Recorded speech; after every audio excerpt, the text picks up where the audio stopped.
We don't need to be close before. IT will let us know if they can't hear us. So I don't see anything saying that they can't. So, all right. Thank you, everyone, for your patience. That's better. Welcome to the regular meeting of the Port Angeles City Council for August 18th. Before we do the roll call, we have two members who are not able to be here this evening, Councilmember Miller and Councilmember Schwab, and I'm wondering if anyone would be interested in, I would entertain a motion to excuse them if someone was. I'll make a motion to excuse Councilmember Miller and Councilmember Schwab for today's meeting. All right. Anyone opposed to the motion to excuse Councilmember Schwab and Councilmember Miller, please state your opposition. All right, hearing none, the motion passes unanimously. And with that, we'll go on with the roll call, please. Mayor Dexter. Here. Deputy Mayor Carr. Here.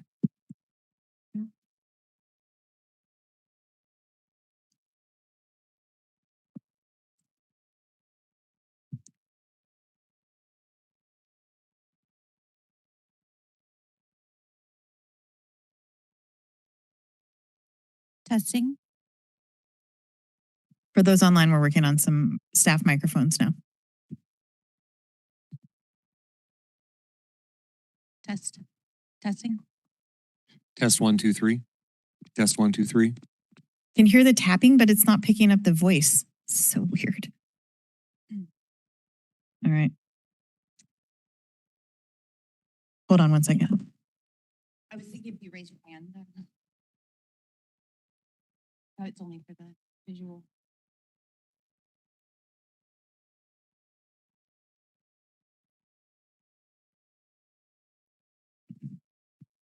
The microphone that was at my spot is, I just handed to Carrie to use for a roll call. Testing. There we go. Mayor Dexter. Here. Deputy Mayor Carr. Here. Councilmember Hamilton. Here. Councilmember Hodgson. Good evening. Councilmember Suggs. Here. Manager West. Present. Attorney Sandy. Here. Thank you.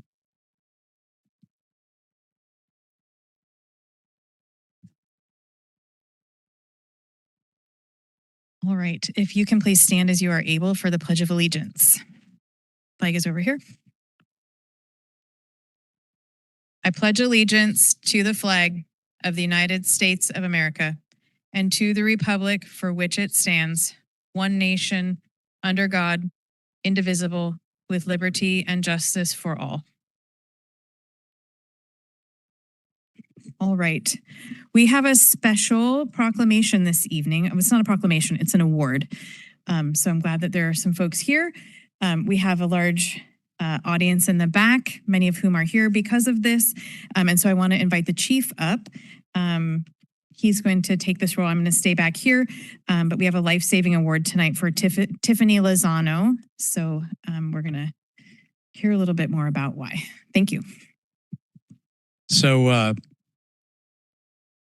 thank you, Mayor. Thank you, Council. Carl, why don't you come on up?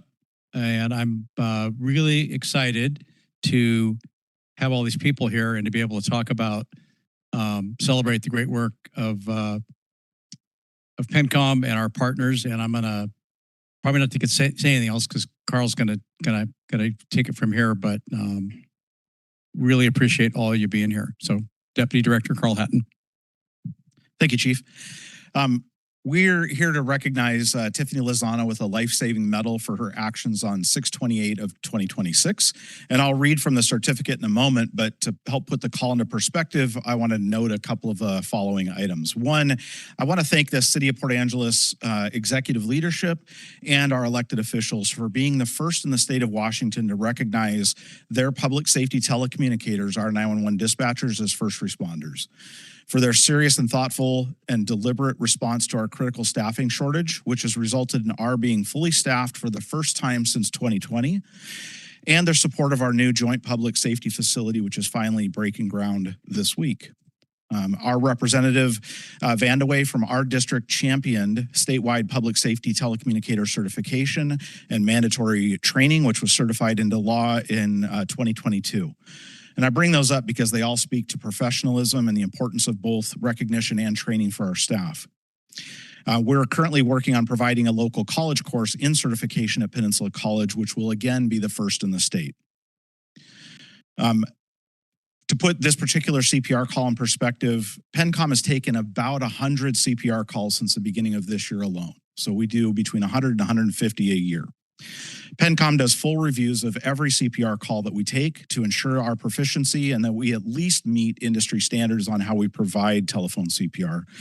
We've been recognized multiple times over the past several years for our outstanding telephone CPR instructions, which support patient viability when medics arrive, which then supports survivability of our citizens.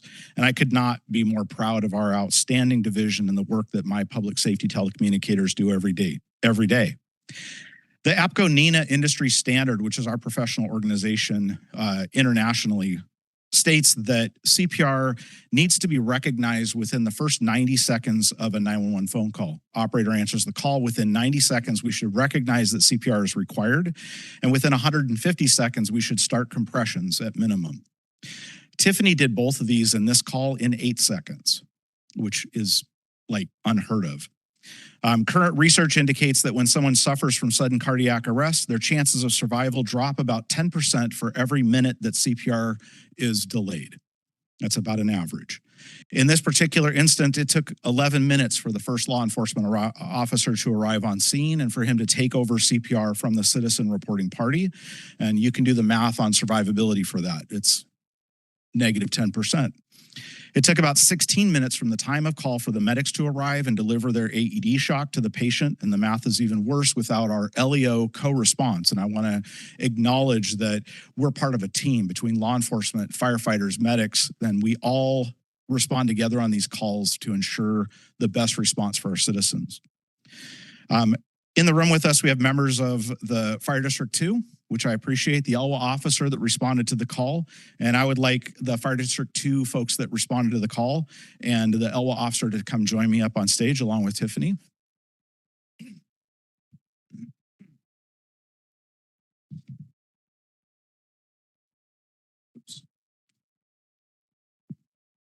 If you guys can come to the middle so people joining virtually can see you. And before I read the actual certificate, is there anything that any of you would like to say briefly in response to the call? You're welcome to. I was also a dispatcher for a number of years. I know what it's like to take those calls and to give those instructions. Congratulations to you. It was impressive. Without what you did, likely she would not have survived. So congratulations, strong work. Thank you very much. So reading from the life-saving medal, on 6/28 of 2026 at approximately 8:33, public safety telecommunicator Tiffany Lozano took a phone call indicating that a patient was down. Tiffany took control of the call, recognized that telephone-assisted CPR was needed. She started CPR instructions within 8 seconds of answering the call, which in itself is extraordinary. Tiffany then assisted with telephone CPR for the next 11 minutes while handling her routine radio traffic. Elwha 505 Officer Woods was the first law enforcement officer on scene, and he took over CPR. Within about 6 minutes of his arrival, medics were on scene, confirmed that CPR was in progress, and delivered a shock using an AED, an automatic external defibrillator, and a pulse was restored to the patient. The patient was transported to OMC and then from there transported to another facility, and that's what we know about that person's, that individual story. But the survivability to hospital is extraordinary from our perspective. Due to Tiffany's ongoing professionalism, rapid recognition, and intervention, this patient survived this potentially deadly medical event. Due to the totality of circumstances surrounding the timeliness and her intervention, we are awarding Tiffany a life-saving award. And I'd like to present that to you, and thank you so very much.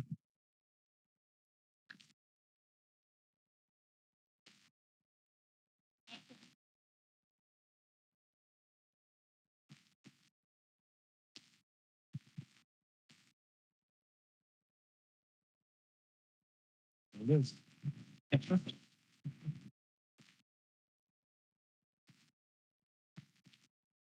Thank you very much.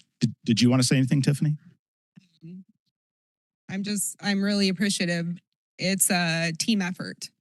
Without Officer Woods, it wouldn't happen. Without Fire Department 2 or Port Angeles fire, all of our partners, it would not have happened. District 2, it's a team effort. It's all of us together. So it would not have happened. And that's what makes, we all work hard for our community. Nice. Thank you.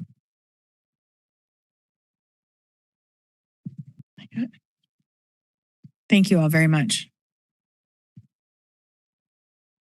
So yes, thank you. And thank you while you're all here. Good opportunity to say just thank you in general for everyone at PennCom and all of our departments and agencies, partner agencies, for what you do for our community. So thank you. And thanks for taking the time to come tonight. All right. While they are deciding whether they're going to stay and join us for the rest of this meeting or head out, I will ask, are there any late items from staff? Council, can you hear me okay? We can hear you, but I think because we're in the same room.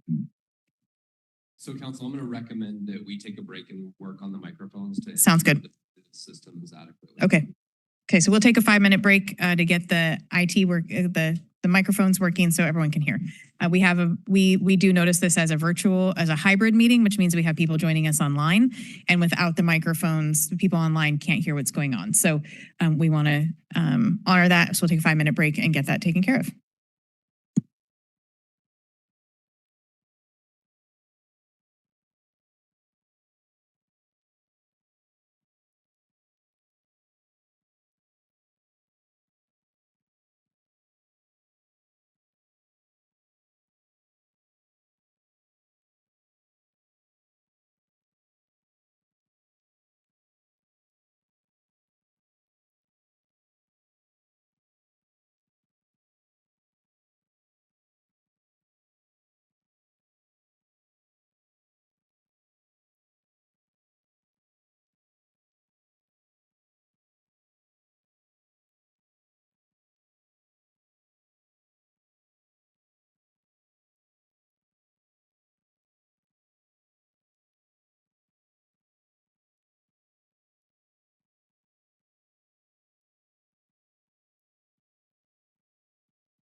Test. That is way.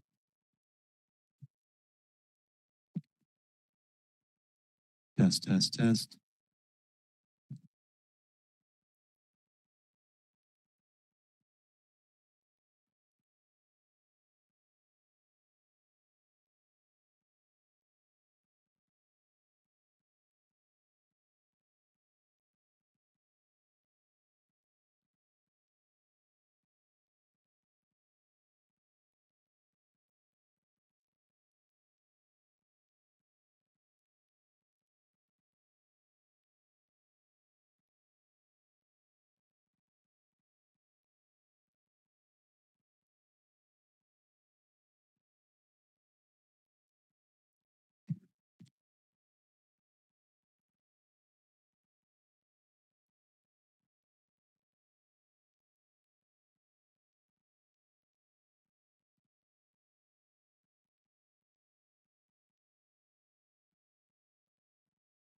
Good, I get this one now.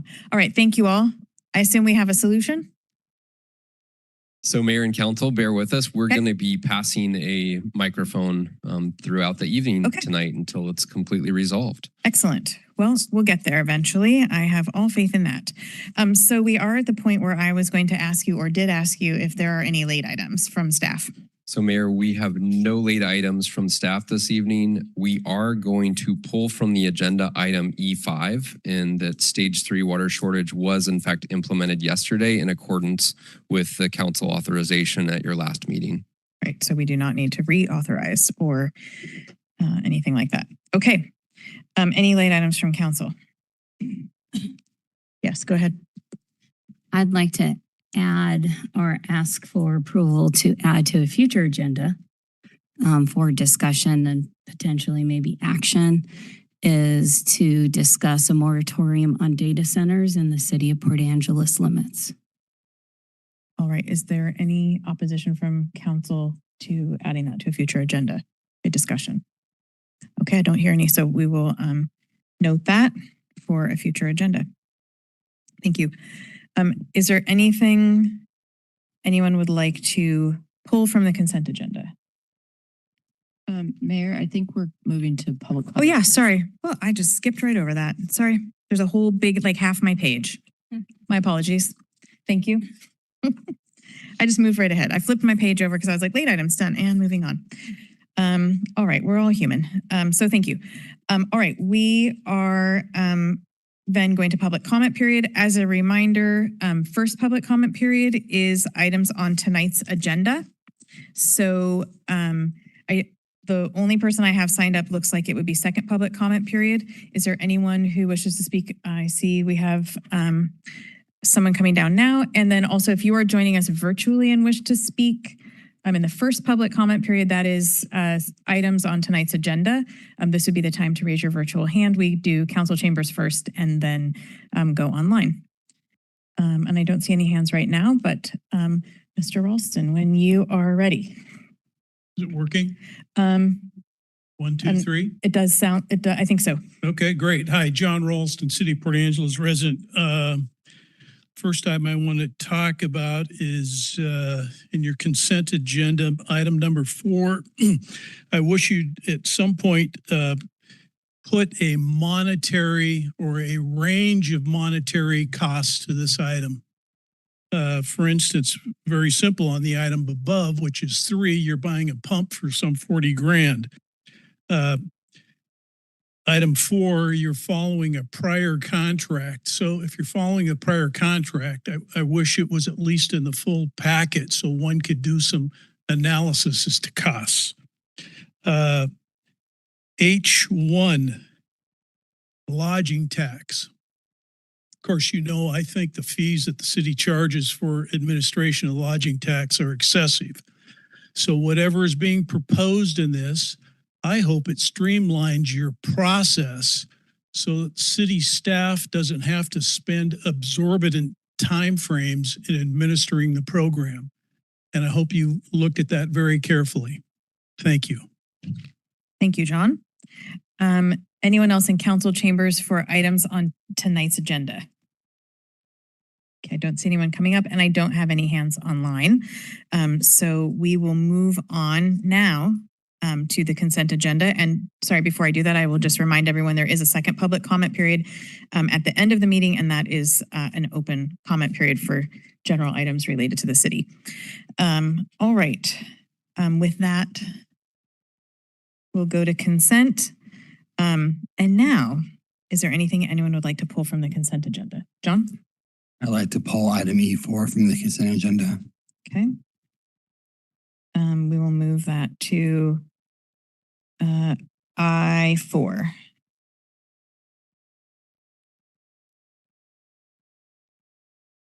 All right. Anything else? All right. Is there anything anyone would like to add to the consent agenda? John? Make sure I get the wording right when I say this. You can just say what number it is and I'll read it out loud when I get I'd like to to move item I1, Planning Commission appointment. Okay. Is there any opposition to that? Okay.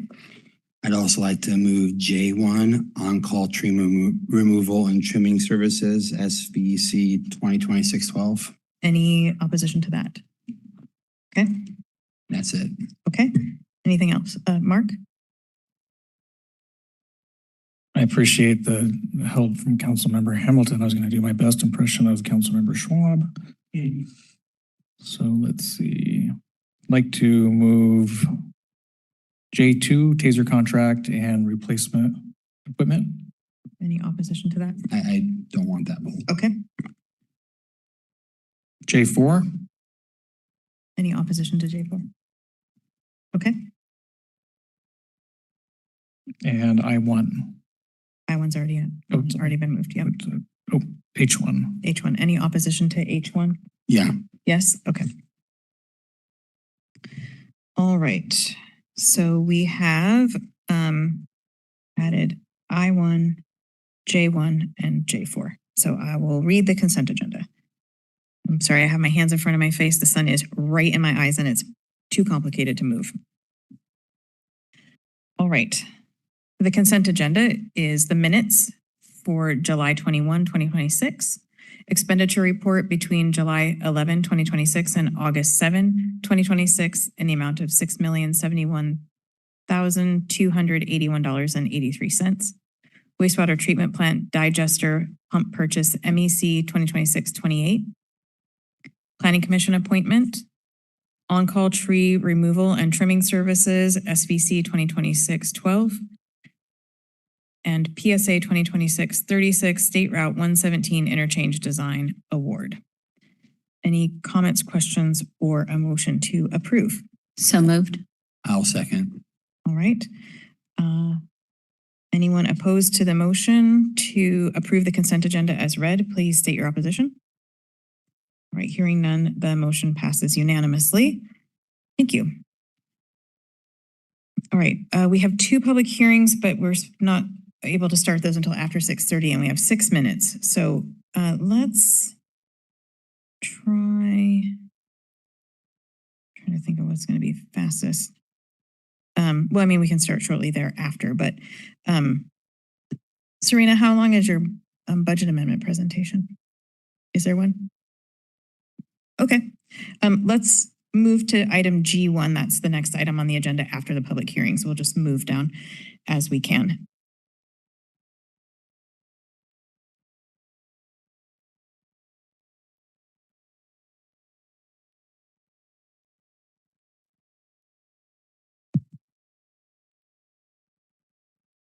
Good evening, Madam Mayor and City Council. So this next item is the first reading of the second amendment to the 2026 budget. Included in this amendment, it's almost entirely comprised of capital items that were approved in the CFP in June. And so what this does is it takes those items that were approved and it puts it into the 2026 budget or amends the 2026 budget for items that were removed during that process. And so the majority of that amendment does include those changes, as well as a few changes that Council has already approved during the first half of the year. And so we are recommending that you conduct the first reading of the 2026 budget amendment number 2 ordinance, and that you continue this item to the September 1st council meeting. And I'm available for any questions you may have. All right. I will read the ordinance and then we can see if there's any questions. An ordinance of the City of Port Angeles, Washington, amending the city's 2026 budget for the second time. Any comments or questions? Okay, then we will continue that item to the September 1st meeting. Let's see. I know there's some questions about, let's do, I think Annie's, yep, you're here. I think the Francis Ridge Senior Apartments is probably, I could be wrong, but let's try that as an item in the time. Calvin. Thank you, Mayor, council members. You'll find this information started on page J39 of your packets. The 2026-27 strategic plan was approved by City Council on April 7th, 2026. This item aligns with Strategic Focus Area 3B, which involves implementing actions outlined in the 2025 Housing Action Plan. I'll now turn it over to Jalen Boado, Housing Administrator.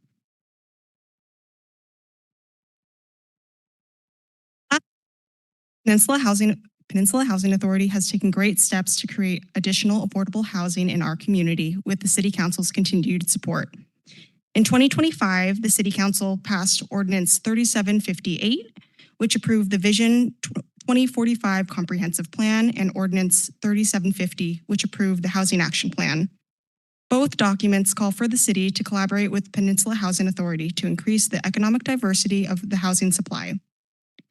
Earlier this year, staff were invited to meet with Peninsula Housing Authority regarding the planned development of 60 to 70 new senior housing units located at Francis and Lopez Streets in Port Angeles.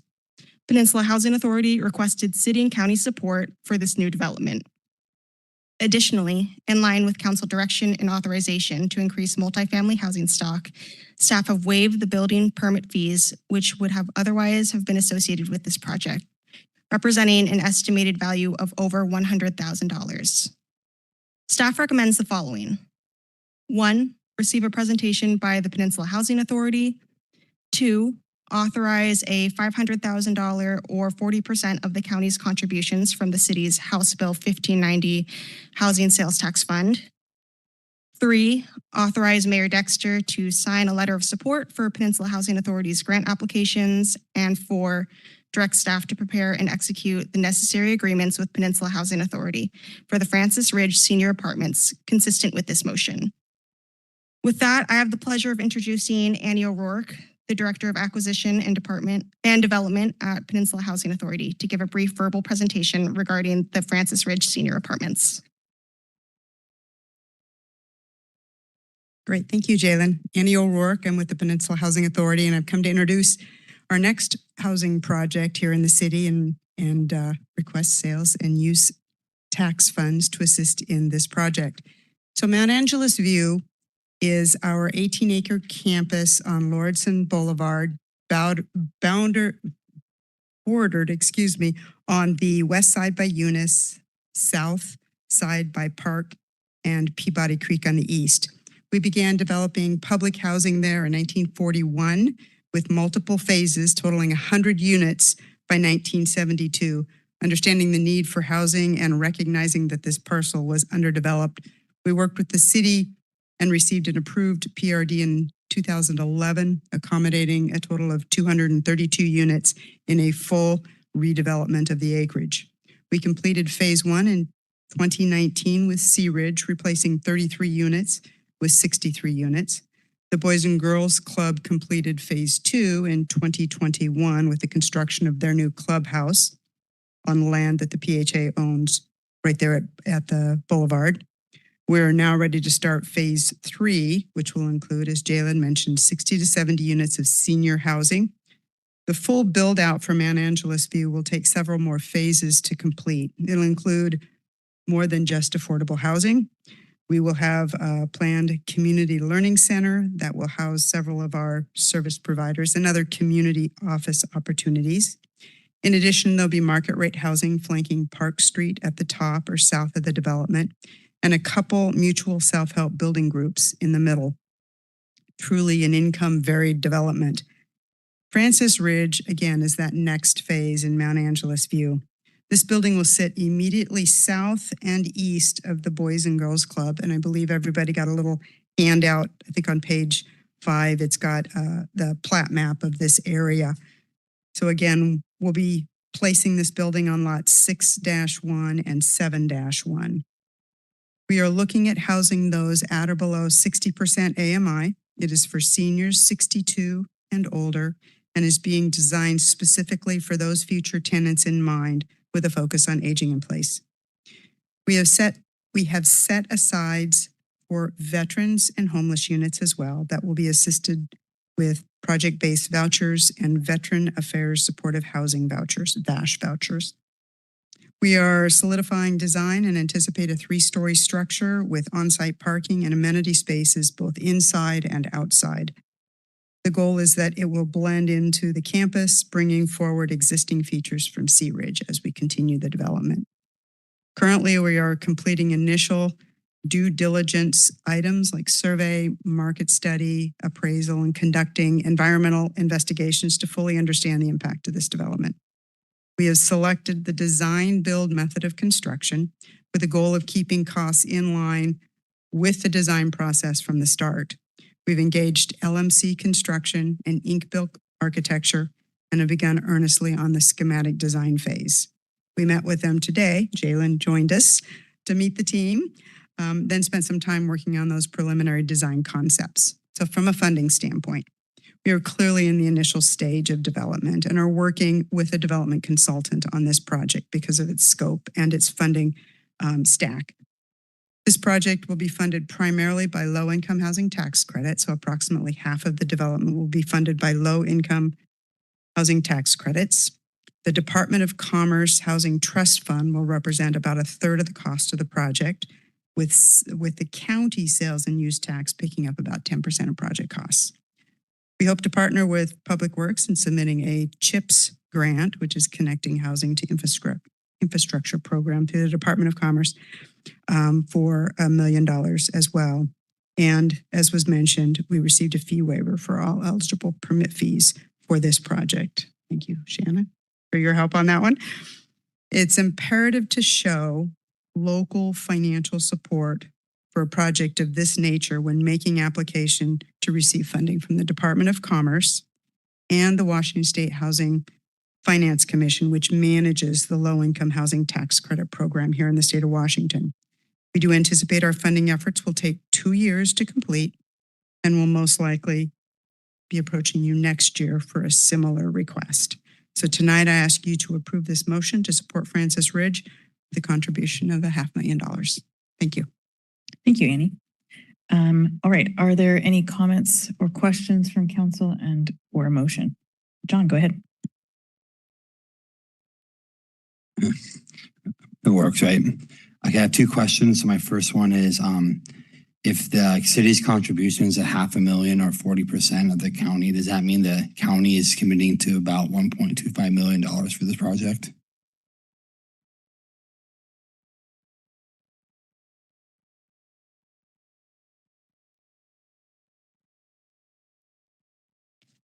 So this design is very similar to how we funded Peninsula Behavioral Health as well.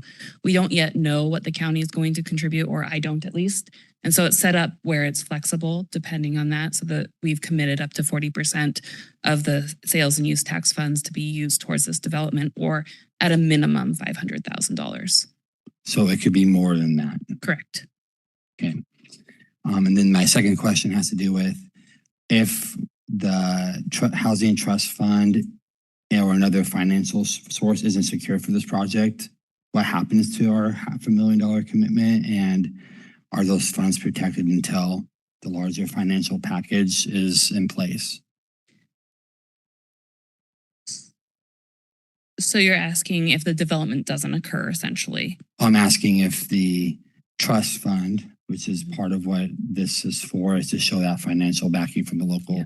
If that's not secured for whatever reason, what happens to that commitment we've made of $500,000?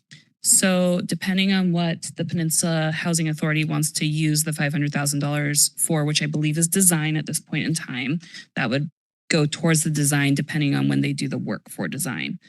If the Housing Trust Fund dollars don't pencil this year, I'm sure there's future grants that they would, but it gets us that much closer to getting approval and more housing units in the city. All right, that's all my questions. Thank you. Thank you. Anyone else? Latricia? So yeah, go ahead, stay there. So the funds that we're committing is going to be obligated apparently for design. It's not gonna, my concern is similar to, I guess, questioning John, our council member Hamilton, is we've committed resources in the past and they get tied up.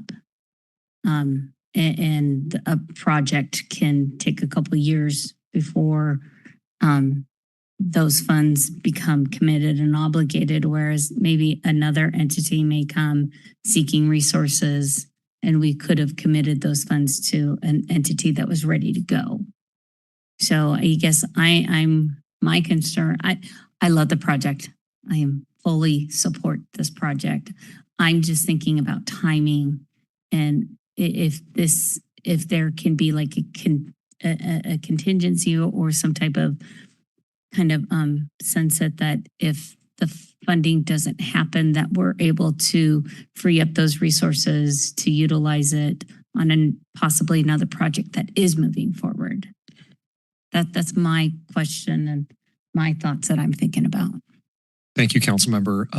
That is a policy direction that if the council wishes to insert a sunset clause of some kind or a contingency clause, we could absolutely do that. The issue before the council tonight is to approve the concept and then to direct staff to develop a contract. And so if council as part of that motion would like to include that the direction to our team be that there be some kind of time limitation, we can absolutely include that in the contract that would be drafted as a result. But as Manager Cartmell said, this is nearly the identical process council used with PBH. And so wanted to replicate that good process. But absolutely, if council's intent is to have some kind of time limitation, that direction can be received and incorporated into the documents before they're fully executed. I will note there has been some comments mentioned about other projects by the Housing Authority, Shane Park in particular. I believe I heard good news that building permits and other steps permitting steps are progressing rapidly, and that we're optimistic that project will be moving forward as quickly as possible at the next phase as well. And Annie can maybe speak to that, because I think that's part of one of the concerns is other obligations that have been made in the past, and where are we with those?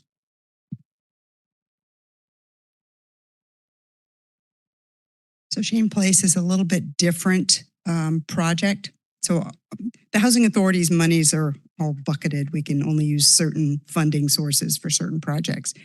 Shane Place was set aside specifically for mutual self-help building program, which is where families come in and build their own houses under our direction.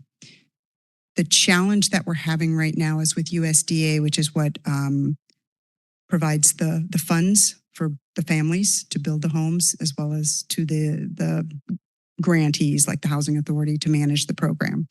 There have been significant changes, and we've been kind of weathering those changes at this point in time.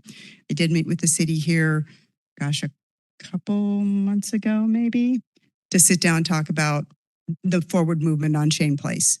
We just completed closing on a project in the UGA through the Mutual Self-Help Building Program. And so we are now looking to actively move forward on Shane Place. It's just we've had this wrench thrown into the wheel, so to speak, and we're hopefully getting our legs back underneath us with regards to some federal changes, literally congressional changes that impacted the program. Can I ask, do you guys have like a estimated, like you hope to have this project, your goal is to have Shane Place completed in the next two years, 3 years, or at least the first house groundbreaking by a certain time frame? It'll be our next project. So we've just started out at Eklund at Gales. It'll take about a year to complete those houses. I'm hoping to start the short plat process here in the next couple months because we've got to tweak the lots a little bit to accommodate it. We're actively soliciting for families to submit applications and so forth. Yeah. All right. Thank you. Thank you. Anyone else? All right. I will just speak to that item, and I'm happy to support it. And I think, if we can, obviously this isn't going to fully fund the design, but even if there's a reason for the delay in building, having the design ready, we obviously have that issue too, where there are grants that we can only go after if we have shovel-ready plans. And so having those plans available, even if the next step can't happen immediately, is a valuable investment. And certainly we need the units. So I'm happy to support that. If there aren't any other questions, if someone is interested in making a motion, I would happily entertain it. I will make that motion. I move to authorize $500,000 or 40% of the county's contribution from the city's House Bill 1590 Housing Sales Tax Fund. Authorize Mayor Dexter to sign a letter of support for Peninsula Housing Authority's grant applications and direct staff to prepare and execute the necessary agreements with Peninsula Housing Authority for the Francis Ridge Senior Apartments consistent with this motion. Second. All right. Any other comments or questions? Navarre, you want to speak to your motion? Yeah, I will just say that I think we all know how critically important it is to have additional affordable housing in this community and housing of all types. And that we heard earlier this year about how our senior population is one of the fastest growing demographics of the unhoused community. And heard some of the ways that other community partners like OLICAP are working specifically around our elderly folks with Alzheimer's and dementia, and finding ways for people to continue to live in this community while they might be getting priced out of their homes. And of course, there's other great work that other agencies are doing, like Habitat's work that we've supported with allowing seniors to be able to more successfully age in place. And I think that it's really valuable to think thoughtfully and strategically about providing specifically our senior residents, our elders, an opportunity for additional housing. I actually really like that it's so close to the family apartments and the Boys and Girls Club, because you know, for many people who are downsizing or living alone, maybe they miss their families. And I think anyhow, I just think it's a really thoughtful place for the project to occur as well. And I'm really grateful that we're able to help support. And I hope that the project is successful and gets all the funding it needs. John, go ahead. And then Latricia. So, thanks for answering my questions earlier.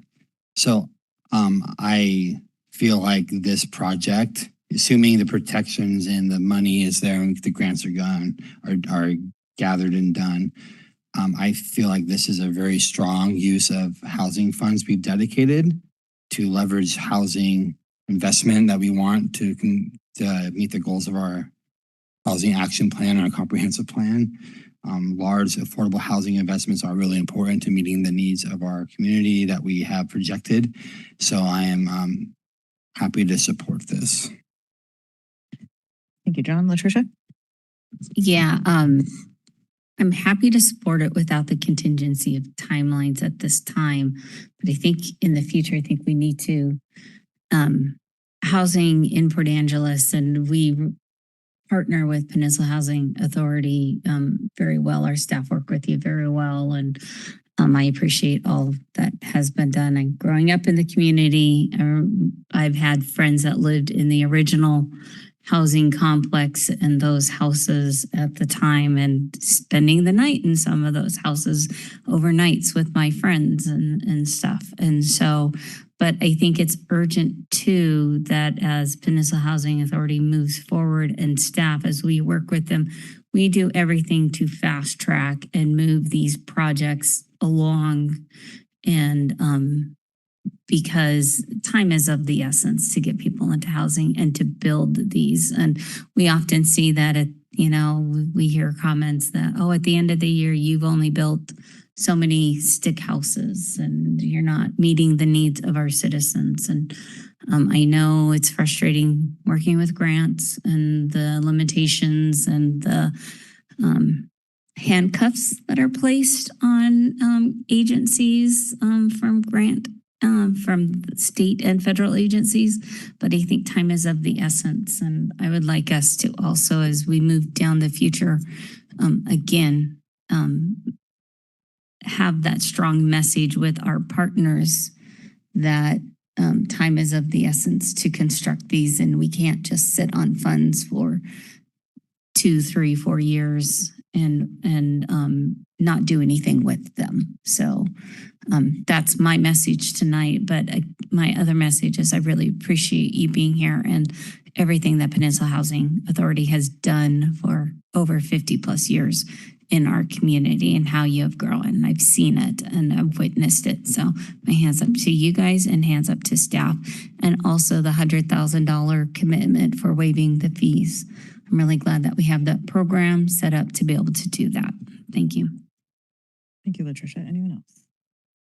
All right, so we have a motion to authorize $500,000 or 40% of the county's contribution from the city's House Bill 1590 Housing Sales Tax Fund. Authorize me, Mayor Dexter, to sign a letter of support for Peninsula Housing Authority's grant applications and direct staff to prepare and execute the necessary agreements with Peninsula Housing Authority for the Francis Ridge Senior Apartments consistent with this motion.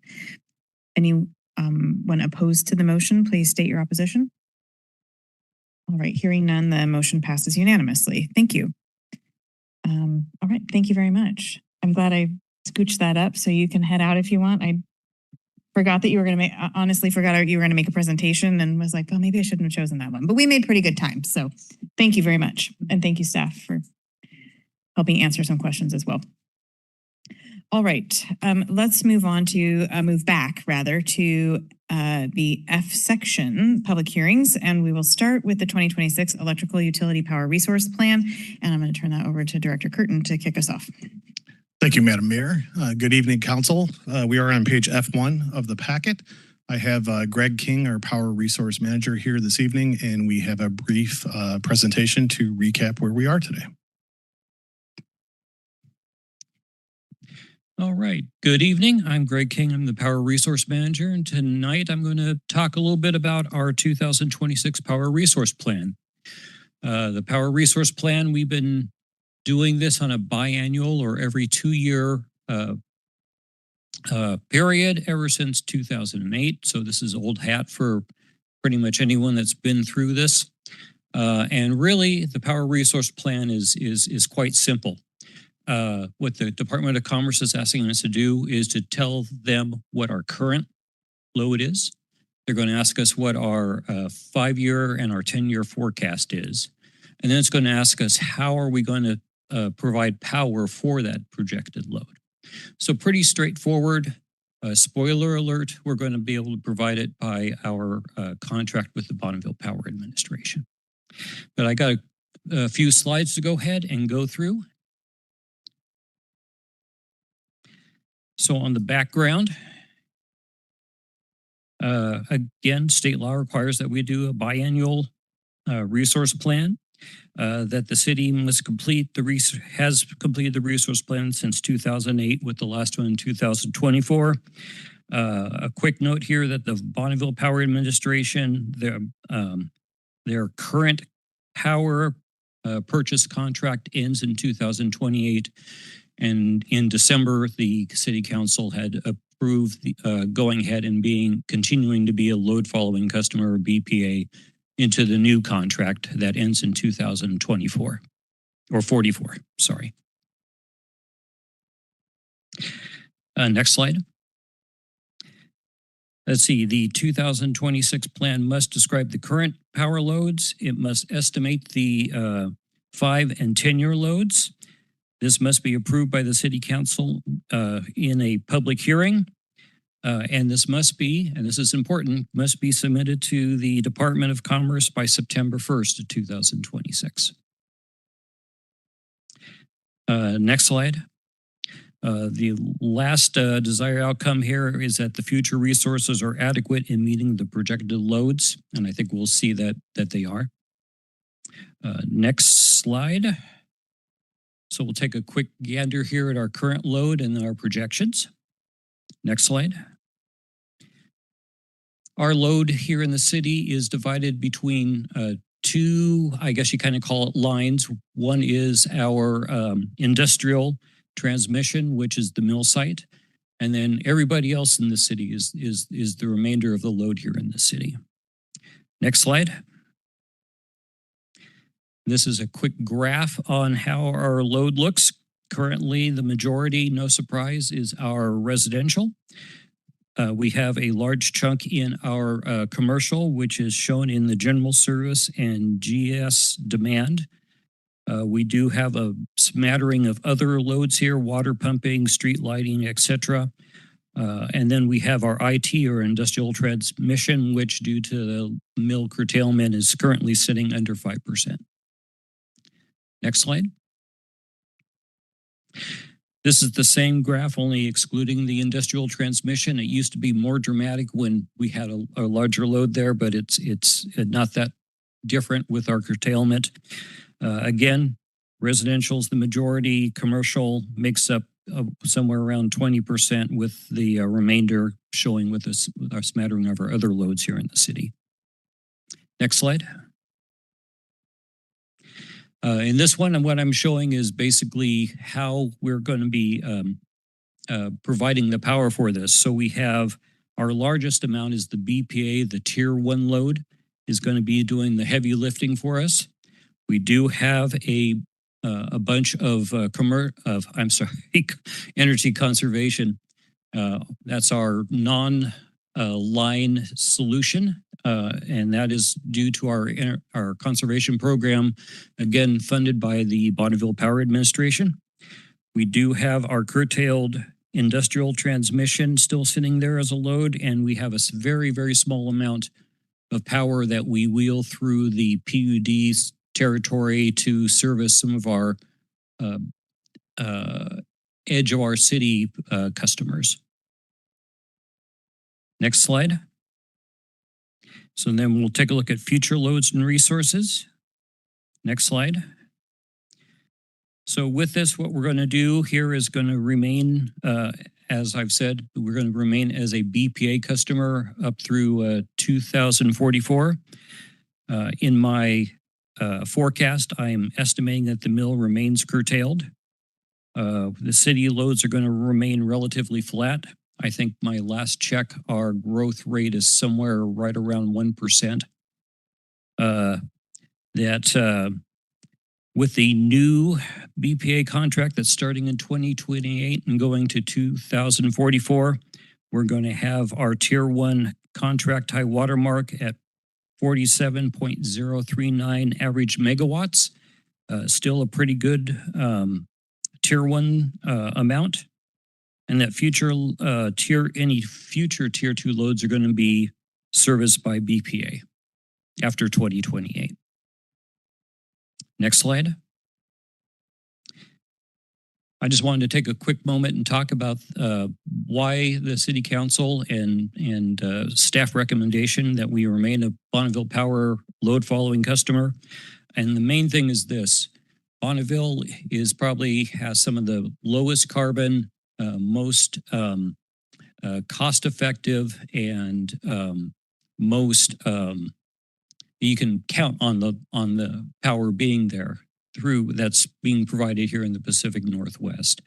They are quasi-government entities, so they have support of the U.S. government, and they are the #1 choice by over, just about 200 public electric utilities in the region, which speaks to the confidence of their ability to perform. Next slide, please.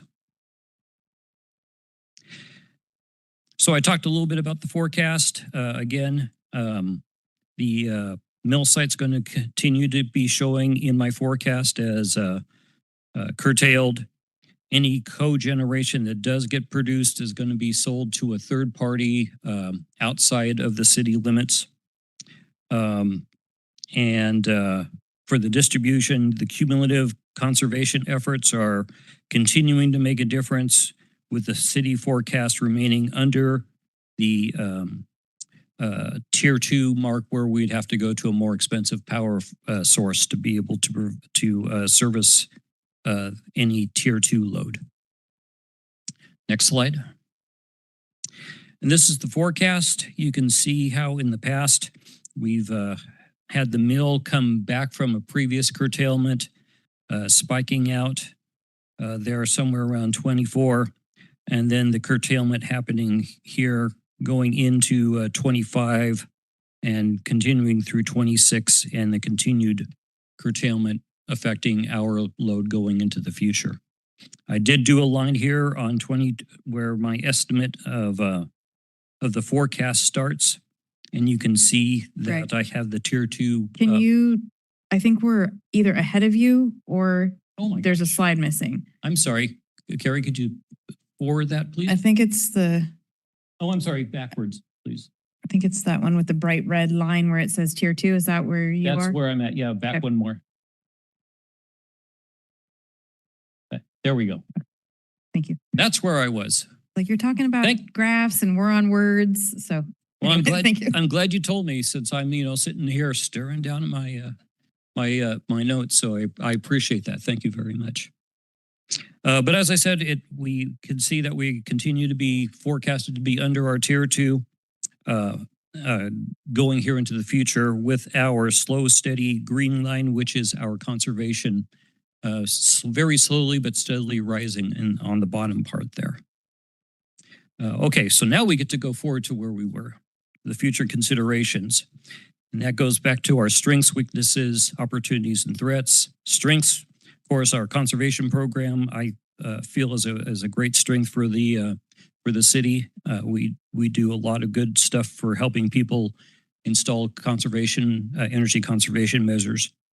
We have very competitive power rates, and the BPA transmission system is highly reliable. Weaknesses, we have a limited amount of electric generation here on the peninsula, and this affects not just the city, but all of us who are here on the end of the peninsula, including the Clown PUD and Jefferson PUD. We do have a contraction of our contract high water mark. After 2028 with the new contract, it does take that contract high water mark down to 47.039. And tried our best to get that raised, and that is just what it came out to. And I appreciate all the people that tried to help us to get it in there. But still, as I showed on my slide, 47.039 continues to work pretty well for the city going forward into the new contract period. Opportunities, further infrastructure, automation, and enhanced conservation. We also look for a future BPA product enhancements, meaning as we get closer to 2044, we would like to see BPA come up with a more carbon-free offering for public utilities to continue to comply with our Clean Energy Transformation Act standards. Threats, increase in power consumption signals a strong potential for significant increases in wholesale power prices and transmission costs across the Pacific Northwest, not just the Bonneville Power Administration.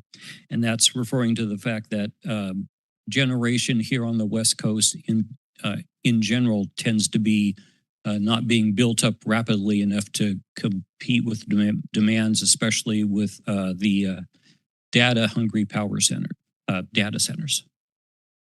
And again, that's not just something the city deals with, that's something that the entire West Coast is facing. On our next slide, I have the actual spreadsheet that is required by the Department of Commerce. After my slides, it probably looks a little anticlimactic, but this is what I put in my earlier slides. This is what basically is we're telling this Department of Commerce. It's the same spreadsheet that they've been asking for since 2013 when I did my first one here. And then the next slide. So what comes next? We're asking the City Council to open the proposed resource plan public hearing, and the staff is seeking approval of the proposed resource plan by the City Council, which will then, once it gets approved, we turn that in before September 1st as required by the state. Thank you very much. Thank you, Greg. We may have some questions for you, but we'll open the public hearing first. Okay. And then, so if you want to stay relatively close like you were, that would be great, just in case. All right. So I'm not going to use the gavel. I'm going to open the public hearing. So if you need it, if you want to sit somewhere nearby because we need the lectern for the public hearing. If you are joining us virtually and wish to speak to this item at the public hearing, this is the electric utility power resource plan. Please raise your virtual hand. I have one person here in council chambers. Same rules apply as public comment. Name whether or not you're resident and 3 minutes. Go ahead, Mr. Ralston. 2 items. Hi, John Ralston, City of Port Angeles resident. Again, we get a lot of presentations up on the screens, and they're not included in the agenda packets. And I certainly wish that the graphs, the pie charts, et cetera, would be included in the agenda packets. Second item, and maybe it's been addressed through utilities, meetings, et cetera. But we're all aware that of reservoirs running into problems down in Arizona, Utah, Nevada, et cetera. Stream flows, lack of water, and I'm sure that you can address the public or somehow discuss those items. Thank you. Thank you. Because it's a public hearing, I can respond, and I will just say, John, when I was on Utility Advisory Committee and we were working on the BPA contract, I asked the very question: has the data? I think we've seen on the Colorado is the data for predicting the water flow was always off, and so they were all operating on the assumption that there was more water than there would be, and I got a reasonable assurance that they're paying very close attention to the actual flows and that the projections, they feel relatively confident. Of course, there's no guarantees, but that it is based on actual flows and not some science from 50 years ago, which was good to me to hear that the projections are based on what they're seeing now. All right, anyone else for public hearing? I don't have any hands online, so I will close the public hearing. Are there comments or questions from council? Latricia. Greg, thanks for the presentation. I guess one question I have is in just general layman's terms, based on your graph that is in the packet where you talk about the loads 2030, 2035. What does the power plan mean for outlook for industrial growth in the city of Port Angeles? I mean, with our plan, without having to tip towards tier 2, what might that look like? I mean, how much in industry can grow? Or it's probably it's a very vague question, and I don't know if you can answer it. Feel free to say that's too vague and I can't. I can't answer that specifically, but what I can do is provide this information. So right now, currently the city's load with the curtailed mill site is running a little over 31 average megawatts. When the mill was running at its highest load back in 2023, they were using up about 17, 18 average megawatts. So one could then extrapolate that there is probably an opportunity for additional load growth with the mill if the mill continues to be curtailed. If they come back online or someone else gets the site and brings additional load into that site, then of course there's opportunity there. So we have plenty of, in this plan, there's plenty of electricity that we'll be able to provide for growth. There is an amount of power that is available for growth, yes. I want to be careful about that. For anyone who's was here when we had a number of Bitcoin miners and crypto miners and all that sort of stuff come through, oh gosh, we probably had 3, I'm guessing, maybe more, that would come through and say, we need 70 average megawatts, for example. So while the opportunity probably isn't at that level, there is definitely some load that is available. Yes. Okay. And the reason why I ask is because I know in our comp plan, we have that UGA industrial on the west side out there that eventually will hopefully is identified as industrial growth. So I just want to make sure that our plan considers that growth out there in the future, because I would imagine that might happen before 2044. So that was the question that I have. And then just as a reminder, that BPA is power is generated using the Columbia River. They have over 31 hydroelectric dams along the Columbia River. They also have some little tiny ones, and I think They also have the nuclear plant Yeah. operated by Energy Northwest. Yes. yeah, a nuclear plant too. And although we consider BPA hydroelectric dams as carbon free, yes, they are. They are also salmon killers. So I always push that conservation not only helps our infrastructure here locally. If we conserve how much energy we use, we're not whatever infrastructure that we're using to pass that electricity down the line. If you use less, then you're, I guess, tripping whatever less. So again, I promote conservation because that's less power that we have to seek from BPA to travel through the lines and go through our infrastructure. So just as a reminder, and we do have a federal government that is not friendly to other sources of alternative renewable sources like wind and stuff. And that's a challenge for our community because I know Eastern Washington uses they've got a lot of wind power out there that they utilize. So again, thank you for this.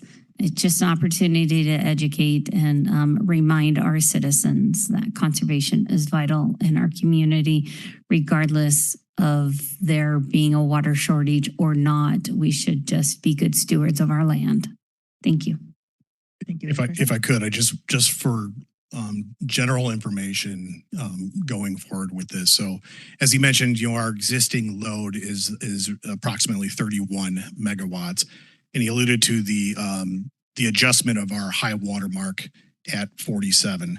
So the takeaway from that is we have about 50% capacity within our tier 1 allotment. And as development comes in to the city, we will have to have conversations about that, right? Because that 16 additional megawatts, that could be many homes. It could be one large industrial user, as he was alluding to with the mill. So as development comes in, we will have conversations that we'll have to have on how that's being allotted. Once we go beyond that and we're into the tier 2 level, it gets more expensive. We have the ability to get it through BPA, but the cost of it is going to be substantially higher than it is at the tier 1 rates. So it's just for awareness. Right now we look fine. If we get a large industrial user coming in, we're less fine, let's say, for growth. So just keep that in mind. Thank you. Thank you. Anyone else? John, go ahead.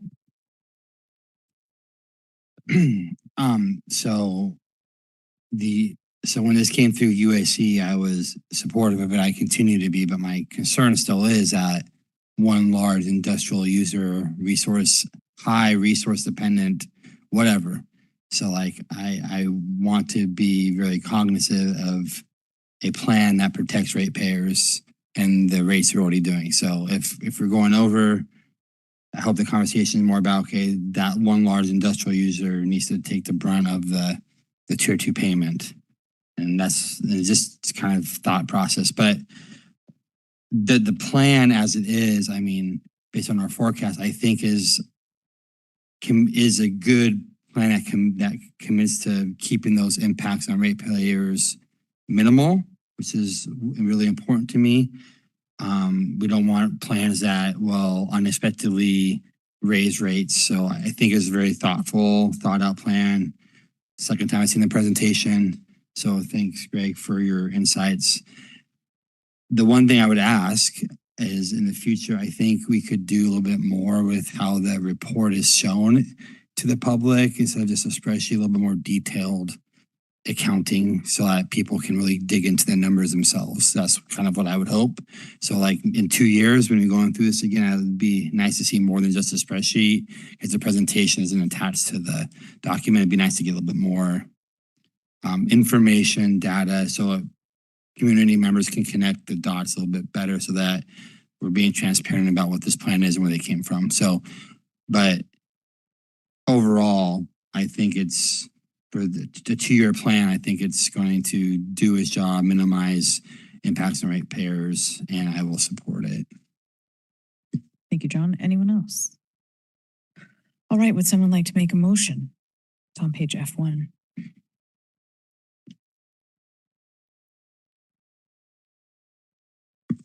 All right, I'll do And it. it would just be section 3 Just section of the 3. recommendation. Okay. I move to adopt the proposed electric utility 2026 power resource plan. Second.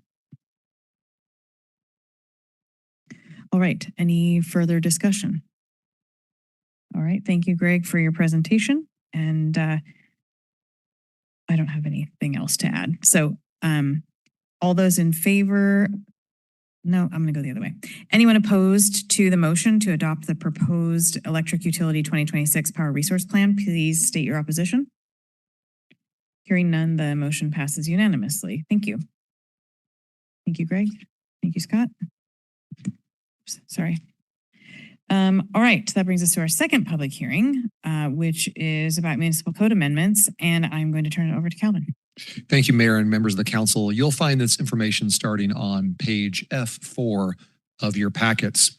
Amendments to titles 14, 17, and 18 of the Port Angeles Municipal Code primarily consist of local compliance with the Growth Management Act and other state legislative requirements.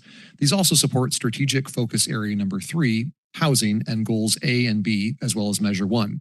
I'll now turn tonight's presentation over to Angel Torres, Long Range and Special Projects Administrator.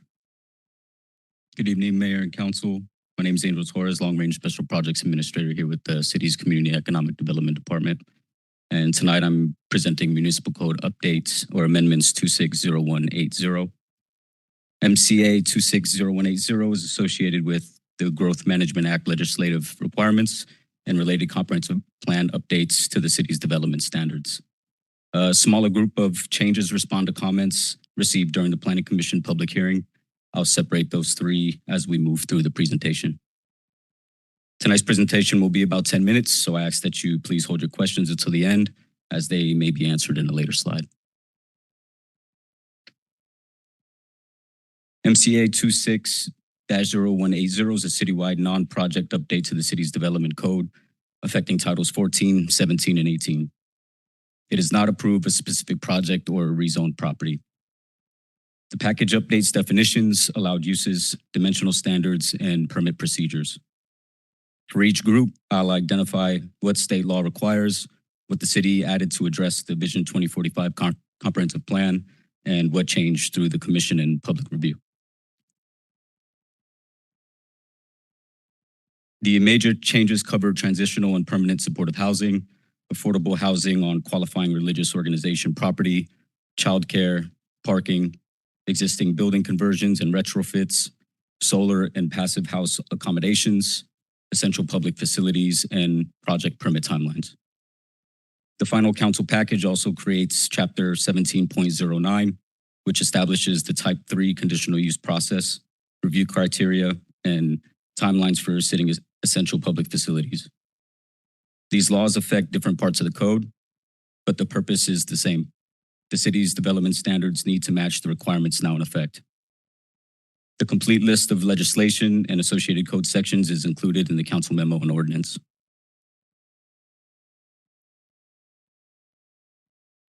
The city sent the expedited notice to the Department of Commerce on July 10th, followed by public notice on July 11th. The Planning Commission held the first public hearing on July 22nd and voted 5-0 to recommend approval with suggested modifications. The written comment period closed July 24th. The Department of Commerce provided comments on August 4th, and comments received through the hearing process also asked for a clear breakdown of what was required and what went beyond the state minimum. Tonight, staff recommends council open the public hearing and conduct a first reading. Because of the expedited nature of this update and the fact that Planning Commission already conducted a public hearing, staff recommends waiving the second reading.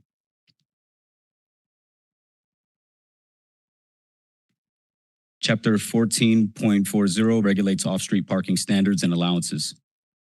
The changes on this slide are required by state law. The new rules limit when the city may require off-street parking and recognize several ways parking may be provided. These include tandem spaces, grass block pavers, qualifying existing gravel parking, and updated garage, carport, and parking space standards.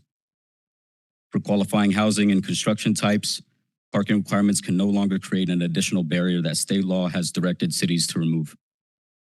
Where parking is provided, the local code still gives applicants and reviewers clear standards to use.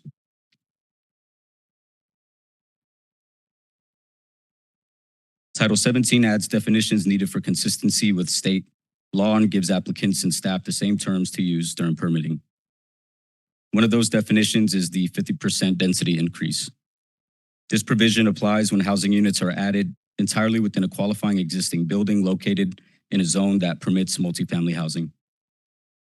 Under state law, those conversions may reach up to 150% of the density normally allowed by the underlying zone, providing the building can meet applicable health and life safety standards. For example, if the underlying zoning would otherwise allow 10 units, a qualifying existing building conversion could allow up to 15 units. In R7, the draft allows 2 additional affordable units. In R9 and R11, a qualifying development may use the R7 area and dimensional standards. The child care, essential public facility, retrofit, and building envelope definitions also support the state required changes.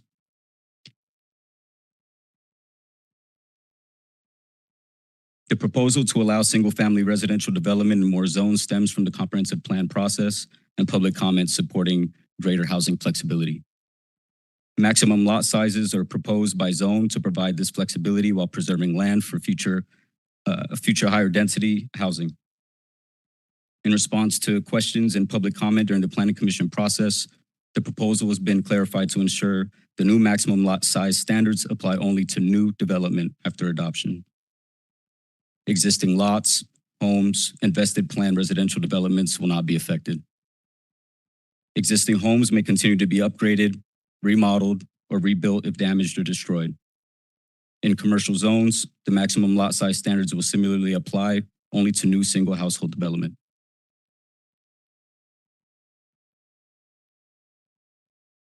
State law requires the following changes in residentially zoned areas: transitional and permanent supportive housing, child care centers, residential retrofits, essential public facilities, and accommodations for exterior insulation and roof-mounted solar. State law also requires a density bonus for qualifying affordable housing on property owned or controlled by a religious organization. As discussed on the previous slide, the draft implements that requirement by allowing 2 additional affordable units in R7 and allowing qualifying developments in R9 and R11 to use the R7 area and dimensional standards. The Planning Commission and public review resulted in 2 additional residential changes that go beyond the state minimum. First, the Planning Commission recommended permitting duplexes in the R11 zone, adding the same housing option already available in other residential zones. Second, following public comment, the affordable housing density provisions were expanded beyond property owned or controlled by religious organizations to qualifying nonprofit organizations. The underlying standards would remain the same, but a broader group of affordable housing providers could use the incentive. Both changes have been incorporated into the updated draft.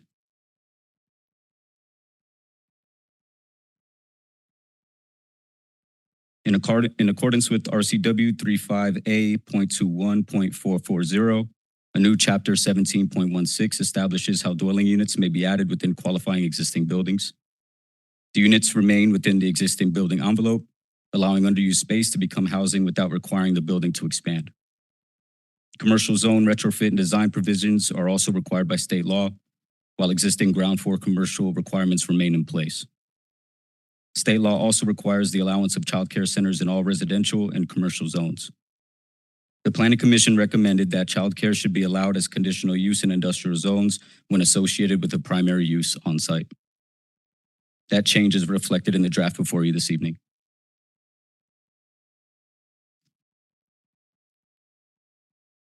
The related amendments also include chapters 17.96. For these Type 4 code amendments, the Planning Commission holds the public hearing and makes a recommendation. City Council makes the final legislative decision. Chapter 17.96 and 18.02 make that division clear. The permit changes in Chapter 18.02 are state required. They clarify when an application has enough information to begin review. They do not determine whether the project meets every technical standard. Chapter 18.04 is different. State law allows a narrow exception for emergency or appeal-related comprehensive plan amendments outside the annual cycle. Adding that option gives the city a defined path when waiting for the next annual cycle is not practical.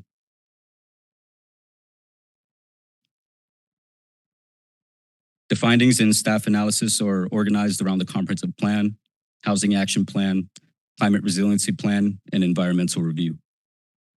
Under the comprehensive plan, the amendment supports land use policy 7.2 by completing the periodic review and update of the development code.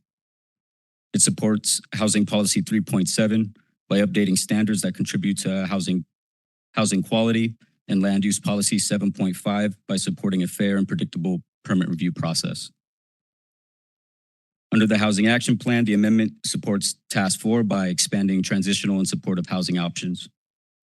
It also supports Task 7 through provisions that contribute to housing preservation and affordability.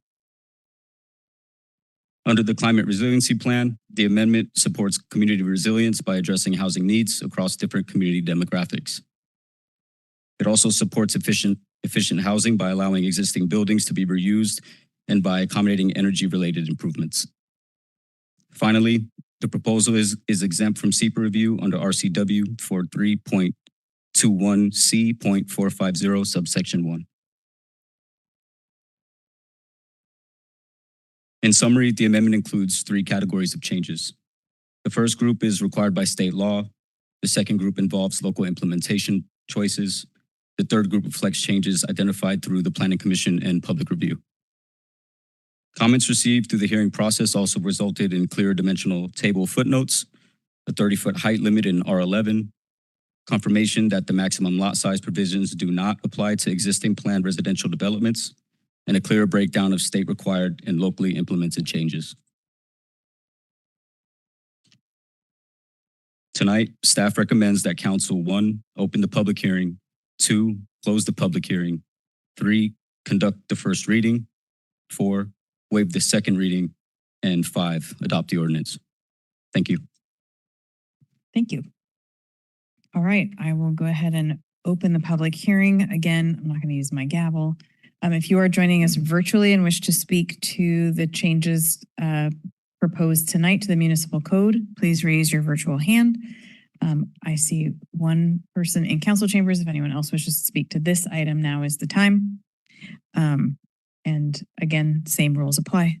Name, whether or not you're a resident, and 3 minutes. Go ahead when you're ready. Hi, John Rolston, City of Port Angeles resident. First, I want to thank the staff for including a couple of recommendations that I had or suggestions during the Planning Commission meeting a couple of weeks ago. Couple of concerns. One, I think every person at every commission member at the Planning Commission meeting was concerned about the time frame that they had all of these documents in front of them, a couple hundred pages to review and then give recommendations, etc.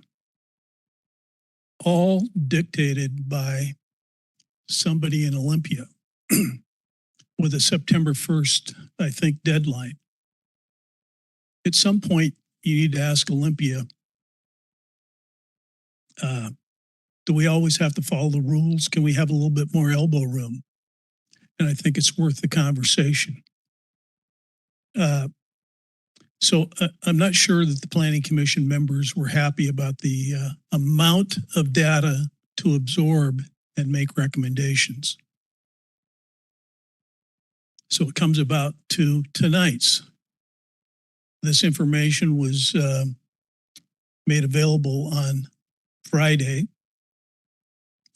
approximately 130 some pages, not knowing specifically what was going to happen with how the planning department determined some of the recommendations from the Planning Commission, et cetera, et cetera.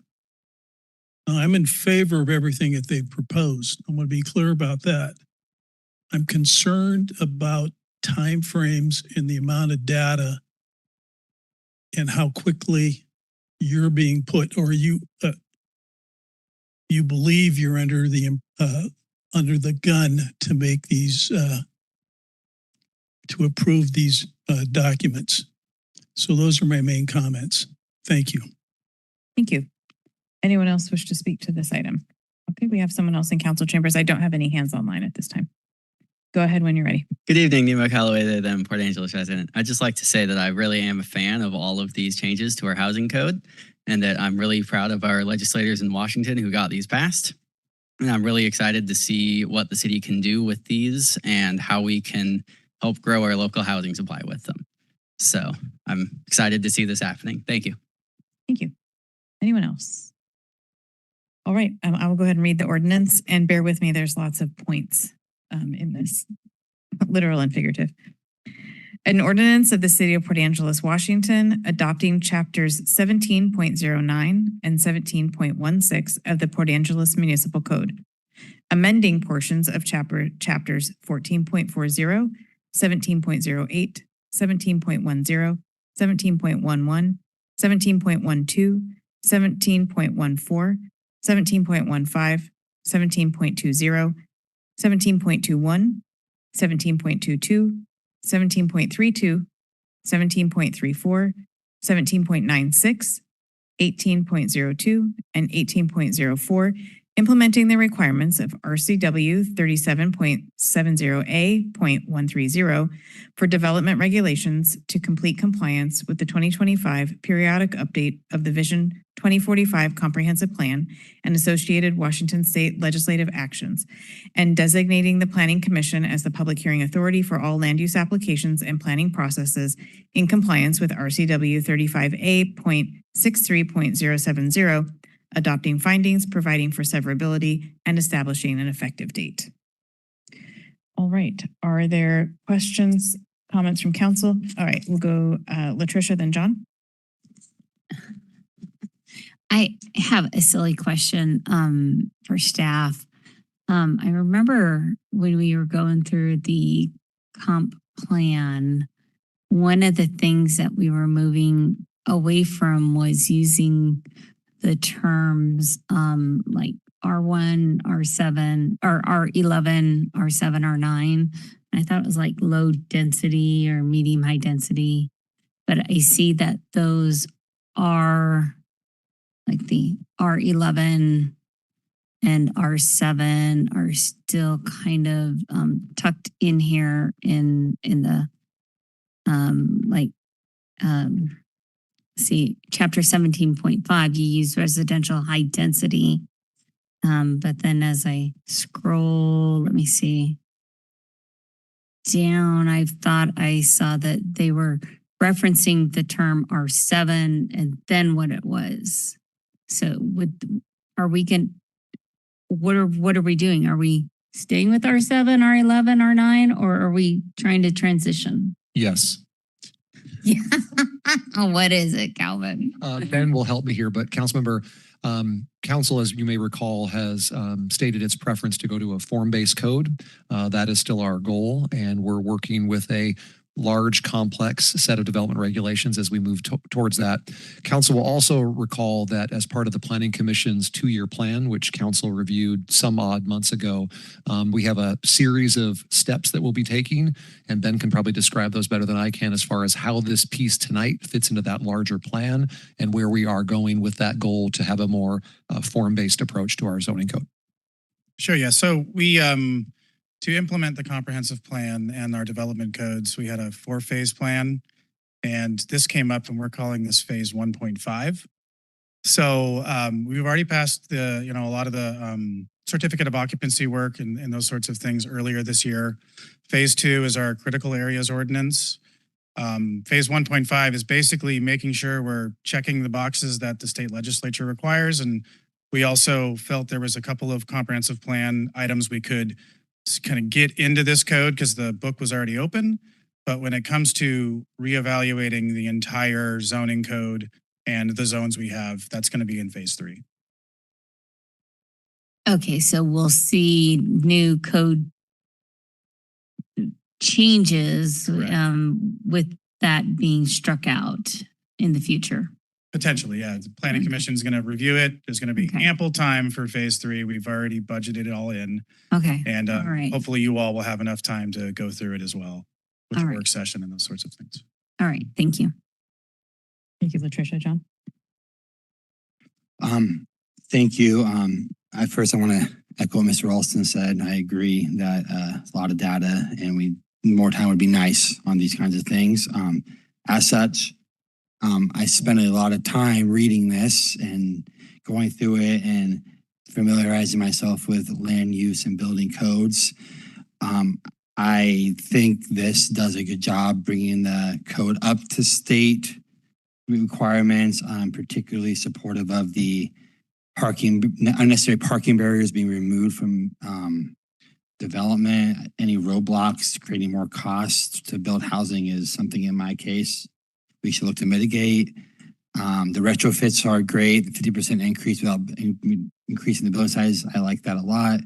Childcare opportunities, we hear a lot about how it's hard to find places for kids to go when their parents have to work, and so creating more opportunities and more zones for those kinds of efforts is great. And the middle housing that was brought forward with the duplexes R11 is great. So I got like 3 kind of clarifying questions. I hope that's okay. So my first one is, as I was reading through it, the duplexes intended in R11, I interpreted them as permanent use in R11, but I saw there was still some places within there that say conditional use. I just want to make sure that's going to be cleaned up when we, that'll be cleaned up after we adopt it. I think maybe like one place where it didn't get changed. Maybe I'm hallucinating. Councilmember, did you want to share all 3 or would you like us to answer as you go? Just answer as we go. Okay. Yeah. Shannon or Ben, can you assist with that? I remember where. Yes, I can assure you that will happen. Okay, great. Second question has to do with the essential public facilities because it's quasi-judicial. So I just want to make sure that I understand, maybe staff can answer, maybe legal can answer. What discretion does the hearing examiner have if a proposed site impacts potentially cannot be mitigated on those facilities? So what's the hearing examiner's discretion in those circumstances?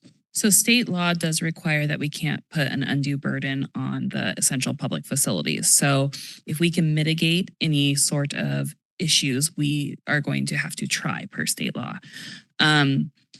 If we can't, I think there's ways to look at different locations potentially. We could have alternatives there.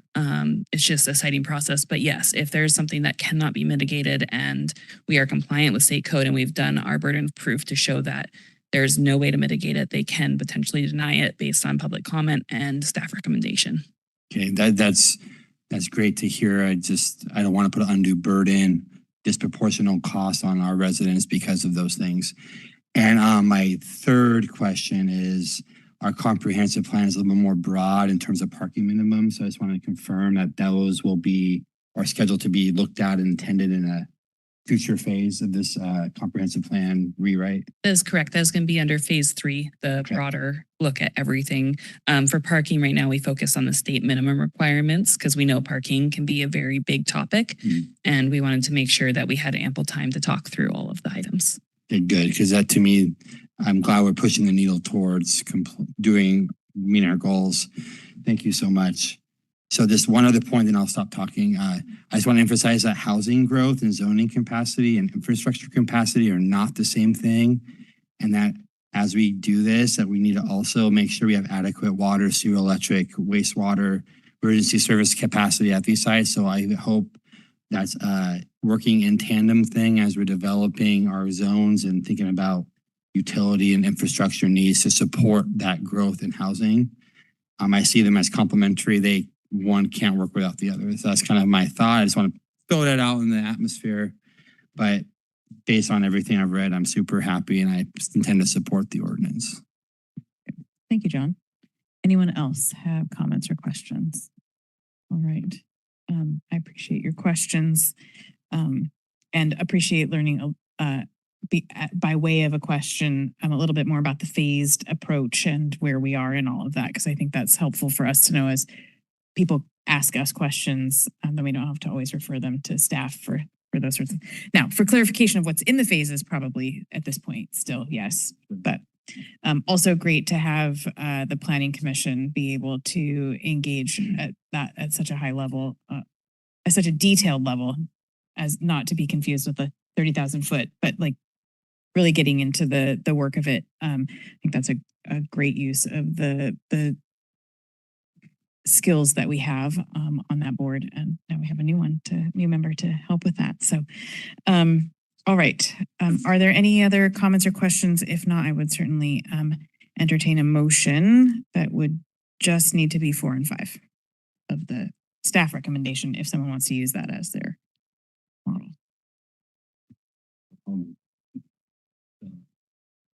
I will move to waive the second reading of the ordinance and to adopt the ordinance. Second. So many seconds. My microphone on. I'm so sorry. That's right. Okay. Any further comments or questions? Okay. So we have a motion to waive the second reading of the ordinance and adopt it.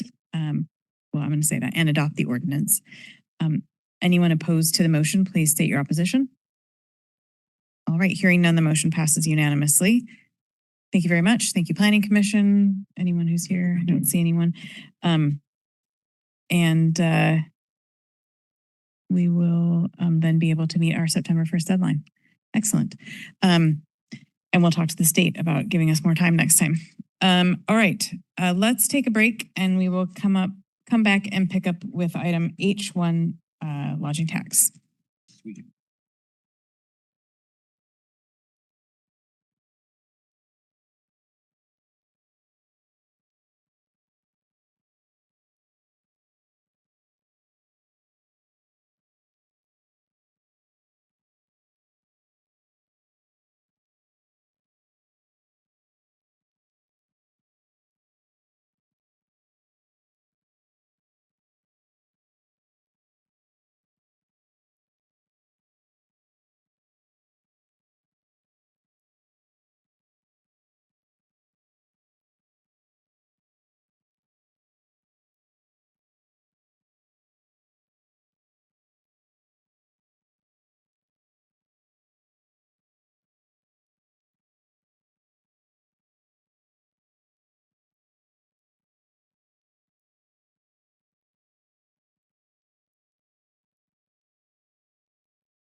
Testing, 1, 2.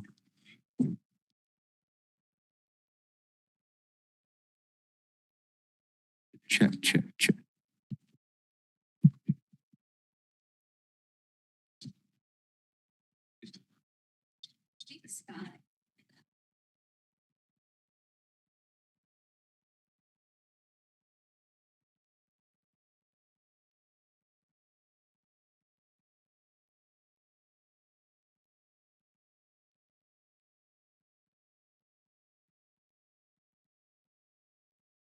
Check, check, check.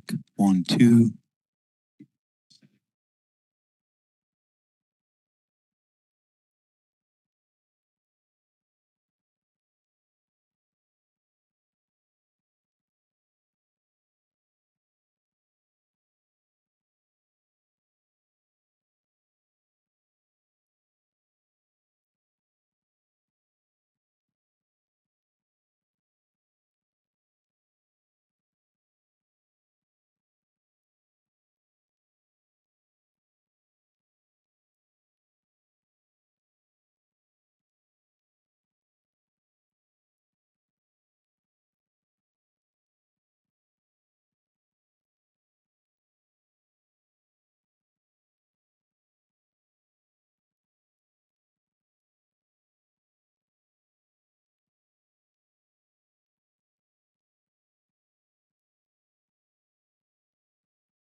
Check, check. 1, 2. 1, 2. Check, check. Check, check, check. It's hard to tell. Test, test, test. 1, 2, 1, 2. Microphone check. Problem solved.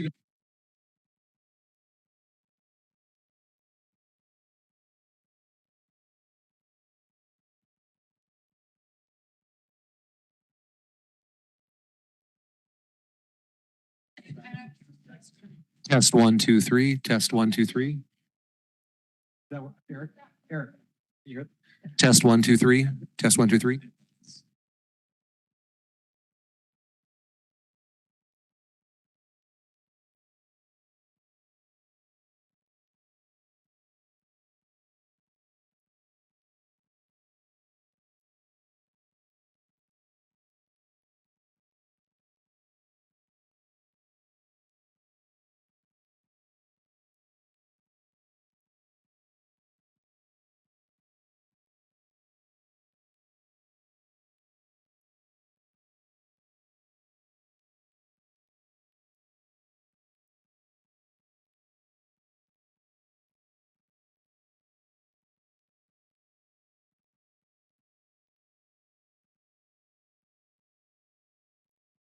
We will wait for everyone to get back and then we will get started again. We're just waiting on a council member, so it'll just be a moment.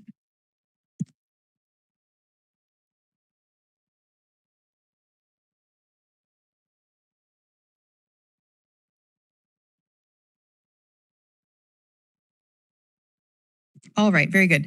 Thank you all. We are going to pick up, we just completed the public hearings and we're going to pick up with item H1. So I'm going to turn that over to Calvin. Thank you, Mayor, members of the council. Just testing the mic. Well, thank you, Siri.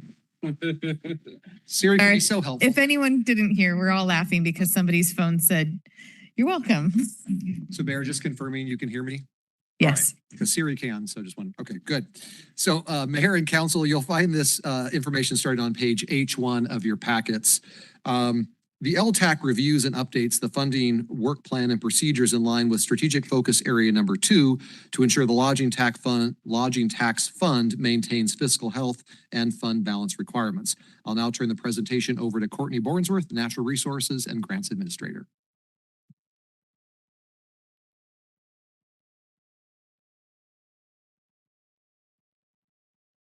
And procedure document previously approved by the City Council in Resolution 0226 on February 3rd, 2026.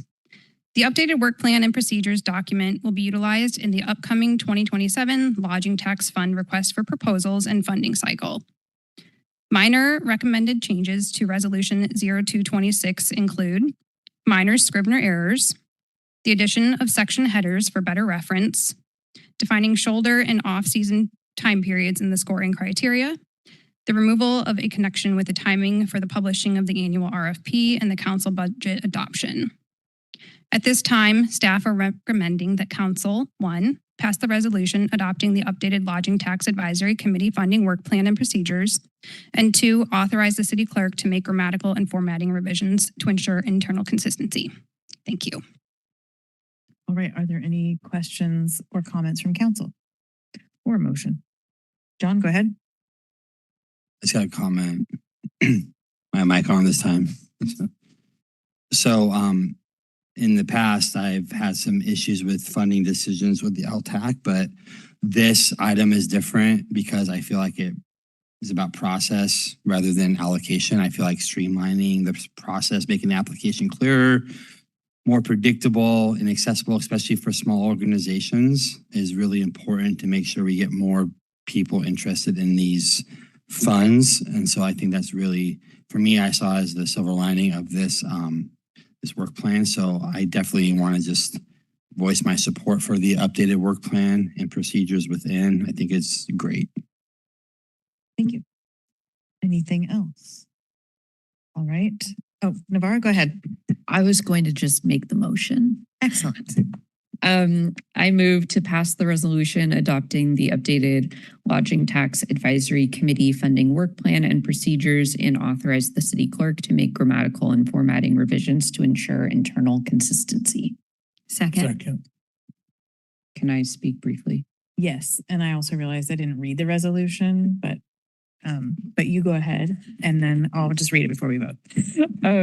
I just wanted to say that having been the past council representative to LTAC, I'm fairly intimately aware of the work that goes into reviewing these documents. I think it's extremely valuable to have those reviews every year, every couple of years, just to make sure that everything is still, I think, in alignment with city priorities and community priorities.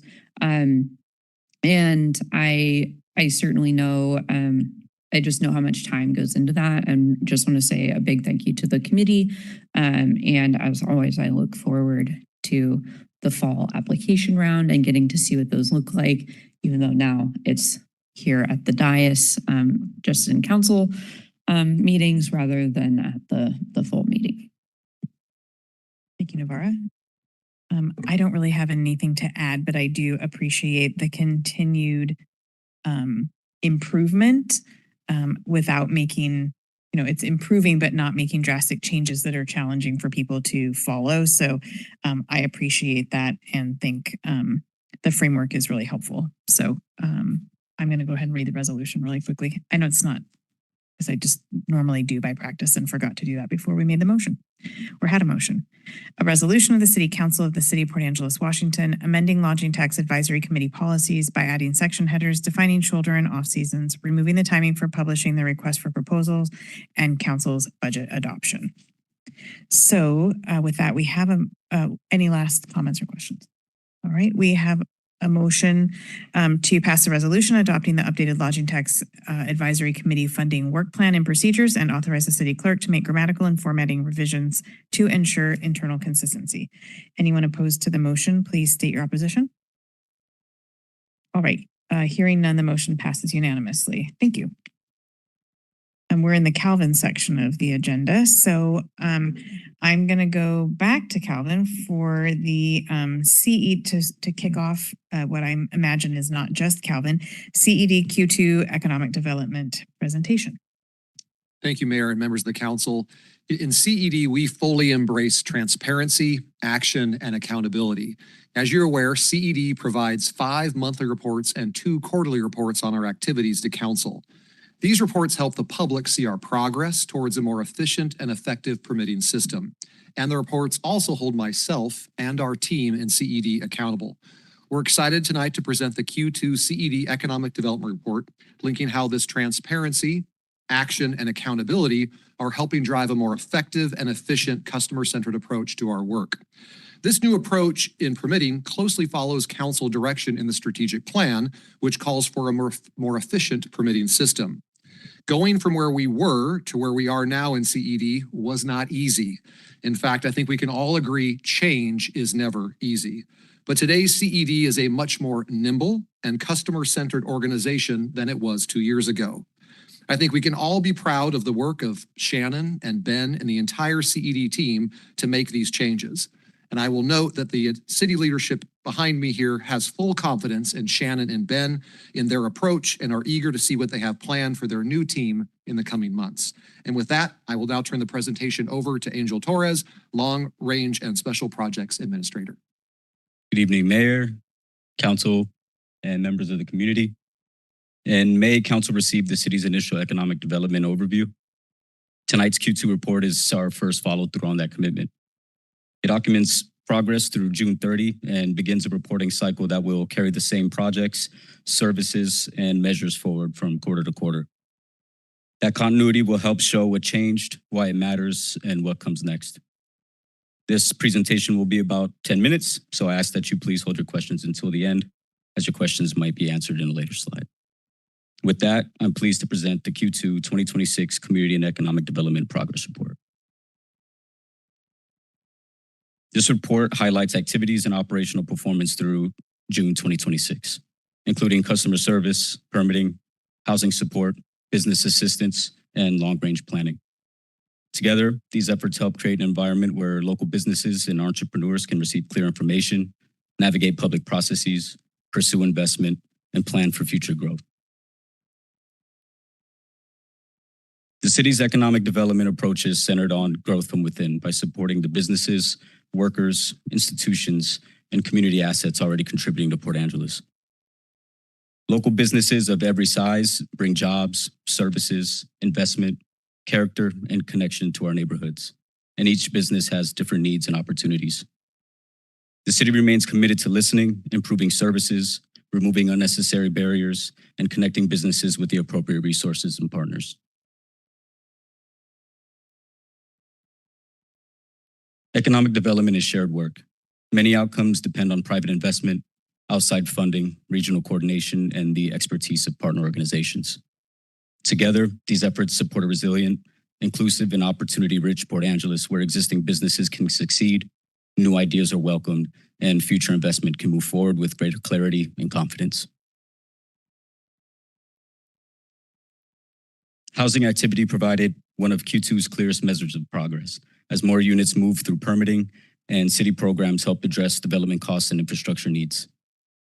Through June 30, the city also administered about $388,252 in housing-related grants, awards, eligible fee waivers, and infrastructure support. This included fee waivers supporting 12 residential projects, sales and use tax awards, and funding for a fire hydrant on Lorison Boulevard.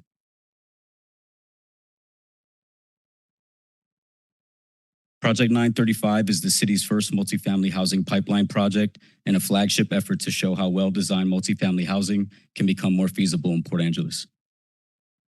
Following a competitive process that drew 12 proposals, Council approved dialogue for design services on June 16. The project will produce permit-ready plans that the city can make available to future multifamily developers. This reduces upfront design work and helps make well-designed housing projects easier to repeat in Port Angeles.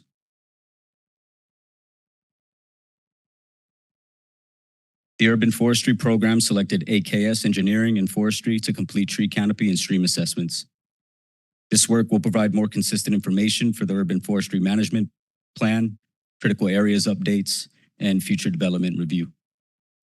The benefits are clearer rules, faster review, and a more predictable permitting process for applicants and property owners.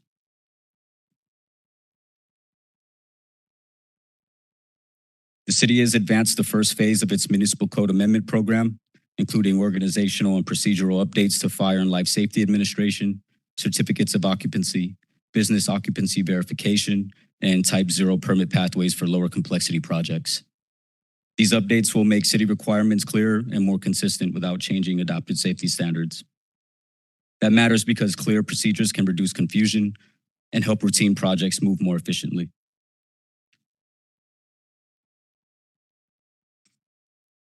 Upcoming amendments will focus on the critical areas ordinance and related Title 15 updates, including revised definitions, application submission standards, clearer mapping and review standards, consolidation of critical area regulations, and an updated urban forestry chapter. These changes will give residents, property owners, and applicants clear expectations about when critical area requirements may apply, what information is required, and how projects can move through review with more transparency. Those projects establish the framework. The next several slides show how the department is performing in its daily work.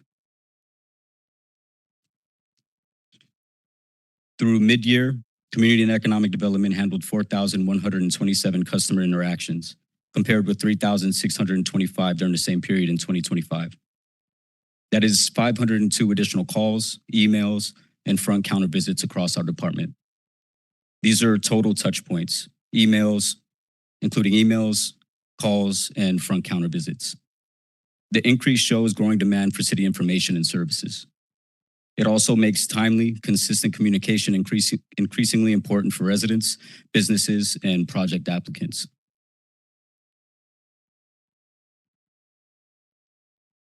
Even with the higher service volume, 97.2% of tracked inquiries received a response within 2 business days. That first response confirms the inquiry reached the right place, provides a next step, and prevents a lack of communication from creating an avoidable delay. It is a practical measure of whether the department remains accessible and as demand increases. Of the 144 Type 1 records tracked through mid-year, 130 were finalized within 30 days. That is 90.3%. A dependable review period helps applicants coordinate schedules, consultants, financing, and project decisions. For builders and developers, time is money, and development time affects overall project costs. A predictable process gives applicants in the city something they can plan around.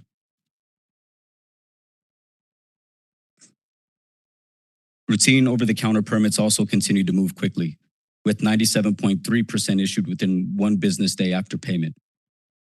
These permits generally cover routine maintenance, tenant improvements, and other lower complexity work. A clear pathway helps applicants move forward and preserves staff capacity for applications requiring deeper review. The goal is to match the process to the complexity of work without sacrificing review quality. Year to date, housing support reached $388,252, compared with $184,691 at the same point in 2025. The total combines grants, awards, eligible fee waivers, and infrastructure support. Why does this matter? These tools help address costs that can prevent housing projects from moving forward. This is a direct investment in expanding the community's housing supply, including affordable housing, illustrating investment in our local contractors and workforce. Each dollar invested in housing support can potentially help leverage additional public and private funding, including through opportunities such as the Washington Housing Trust Fund, allowing local resources to support a larger overall project investment. Through mid-year, 39 dwelling units were permitted, compared with 19 during the same period in 2025.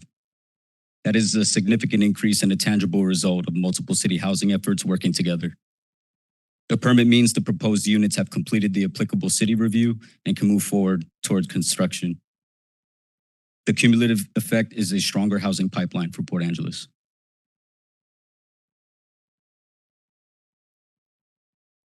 Through the city's partnership with the Clallam County EDC and Apex Accelerator, 51 Port Angeles businesses received support through mid-year. The partnership also reported approximately $6.78 million in federal contracts awarded to Port Angeles businesses. EDC and Apex provide specialized bid, procurement, and opportunity search assistance. This same partnership approach is guiding the working toward 2045 Economic Development Industry Summit, tentatively planned for early next year. The recent America's Rural Future discussion provided broader context for challenges shared by rural communities. The summit will keep the focus local by identifying priorities, responsibilities, and areas requiring broader coordination.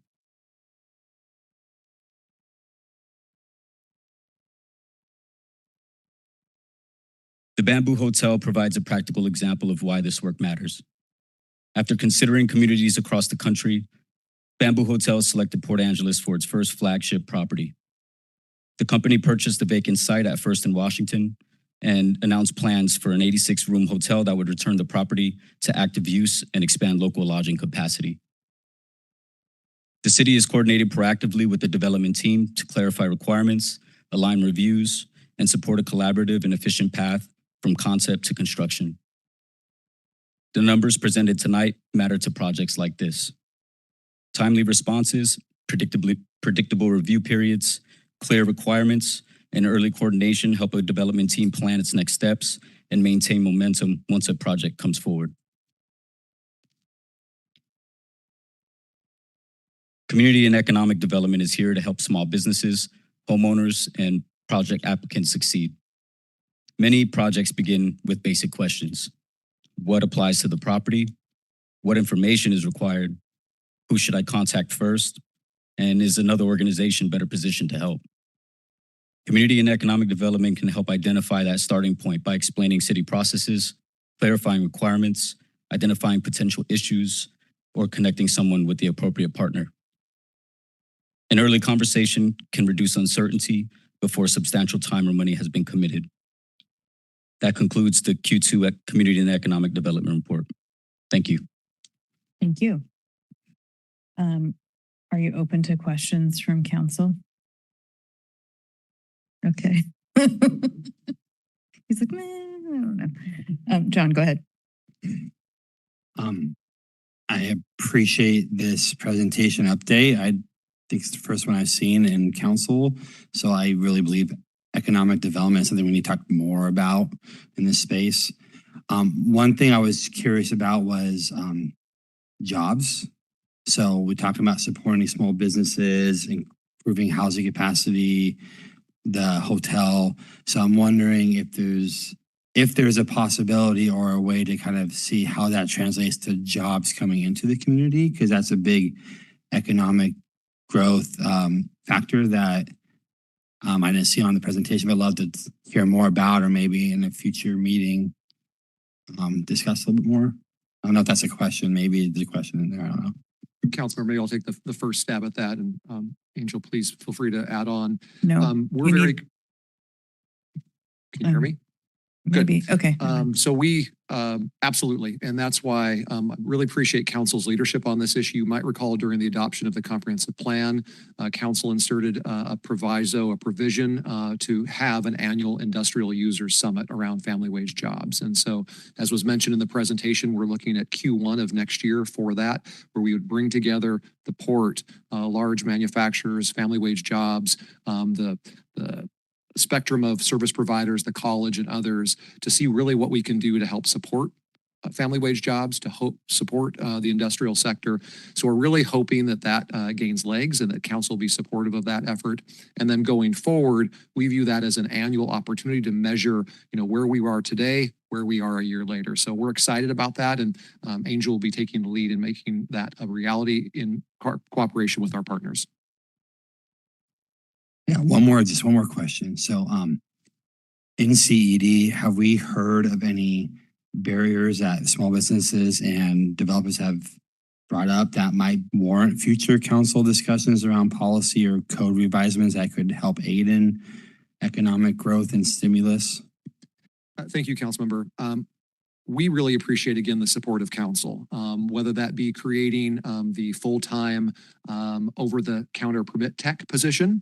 So it became not just Tuesdays with Tristan, but Monday through Friday with Tristan. That was very important. The next step by council was to enlarge the number of over-the-counter permits, the type 0 permits. And thank you, Councilmember Suggs, for your leadership on that issue. So I think the council's given us the tools. Third, you have the strategic plan where you've directed that quicker and more efficient permitting be a very important priority. And so we are taking those steps. Council's provided the appropriate direction. And I think through the upcoming strategic plan 2.0 process that we'll be doing in cooperation with the council later this year, I think we'll look forward to having more attention and focus on those issues. I will also note that we are in the process. One of the things we do hear from the public is that we still are a little too siloed within the public works and CED family. And so we're taking some steps to eliminate those silos, to be more efficient. And I mentioned earlier, really excited about the possibility and the opportunities that Ben and Shannon, what they've done with the CED team over the last 2 years, to be able to replicate that as we tear down some of those silos and realign for success. I appreciate those clarifications. I love that we're having this conversation and this presentation. I think it's important and for just transparency and community engagement. So thank you. Thank you. Latricia, then Mark. Can you just speak to the new, I'm going to say software, the online permitting portal, or how that has changed and improved the efficiency of this process and the feedback from customer or, our citizens that are using CED and submitting stuff? I would like to hear the feedback that you guys are getting on that. And then the other question I have is, I'm curious as to the number 6.77 million of federal funding that has come into businesses, which I'm assuming that you got the number from EDA. And is that through the recompete, or is that like contracts that were awarded to local businesses to carry out, I don't know, a re-roofing Olympic National Park building or something like that? Those are my questions. Thank you, Council Member. On the first part, we are still in the process of implementing the Tyler electronic records and permitting system. So we're not fully there yet. Our staff are still working very closely. So we have more work to do. And while we are working closely with finance and public works and our other partners, we're doing some workarounds in the meantime that are making things a little more efficient, a little more effective, getting calls answered in a timely manner. But we have still more work to do, and we're optimistic that we'll fully launch the Tyler system here in the coming quarter or two. So some more work to be done there. And then as far as the EDA, or excuse me, the EDC grants, I don't have the report in front of me, but those were detailed, I believe, in your packet meeting or two ago. We, as council is aware, we contract with the Economic Development Council of Column County to help as our kind of concierge service around small businesses. So we'll make sure to get you a copy of the itemized list of the $6.7 million. But it's, I believe, in all of the above, some of the items you mentioned. Okay. Thank you. And Angel, great presentation. I really, you timed it as you were talking. You didn't talk too fast. You didn't talk too slow. I really appreciate that. And I appreciate the update on the implementing the Tyler thing. I was going to say one more thing, but I forgot. I'm sorry. It was important. I bet it was, but I just forgot. Again, thank you for the update. I really appreciate it, and great presentation. Thank you, Angel. Thank you, Latricia. Mark? Thanks for the presentation. I know that we've received several presentations on housing, affordable housing in particular, throughout my short time on council, and to hear presentations on the status of our economic viability is great. And what you guys are doing, bringing support and predictability, is going to help our economic growth. Angel, you went to the rural summit that I went to. It was great to see you there. It was great to see the city represented there. And our state senator Chapman was asked a question.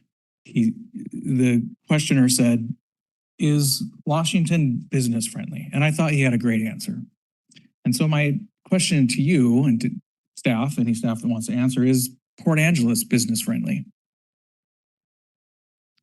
I would say that Port Angeles is doing everything that it can to increase the business friendliness that we bring.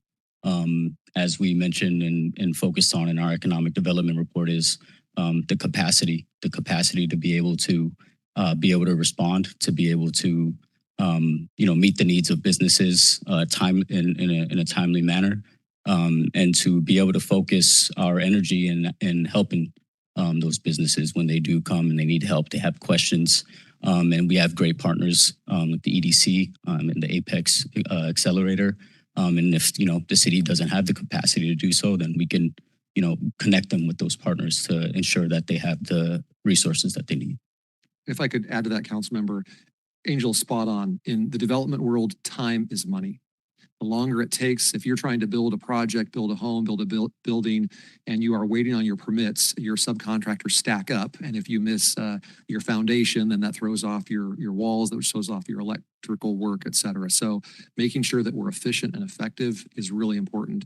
And to that end, we've had some really good conversations with the NPBA, who was excited about our realigning to tearing down those silos between Public Works and CED. So we're really optimistic about what we're going to see from Shannon, Ben, and Angel and the team over the next month or two.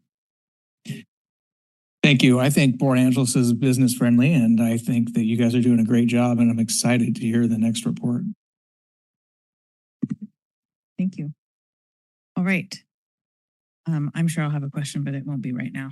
It'll be in the middle of the night when I wake up and think, oh, I wonder about. So I'll make a note and follow up with you. Anything else? I just want to say, remember what I was going to comment on, the efficiency you talked about, responding quickly, like to the developers for the hotel. Again, and you hit it on the head. It was that efficiency and being very responsive to them and not dragging it along. So thank you for doing that and being efficient. And thanks, Calvin, for your leadership too. All right, thank you.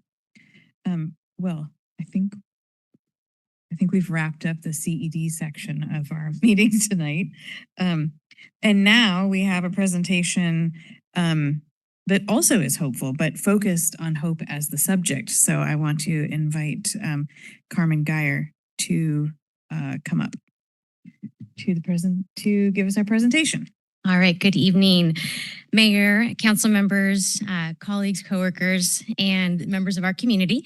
My name is Carmen Geyer, and I am your Senior and Community Manager. But tonight I am coming to you as your City of Port Angeles Hope Navigator alongside Chief Sharp. So I'm incredibly grateful to be here this evening and to have the opportunity to share a little bit about the journey Chief Sharp, our city team, and I have been on over the last 4 months. What started as an introduction to the science of hope has grown into something much bigger than I ever anticipated. This framework has helped me navigate challenges in both my professional and personal life, but what has been even more meaningful is hearing the stories from coworkers and community members about how they are using hope in their own lives and work.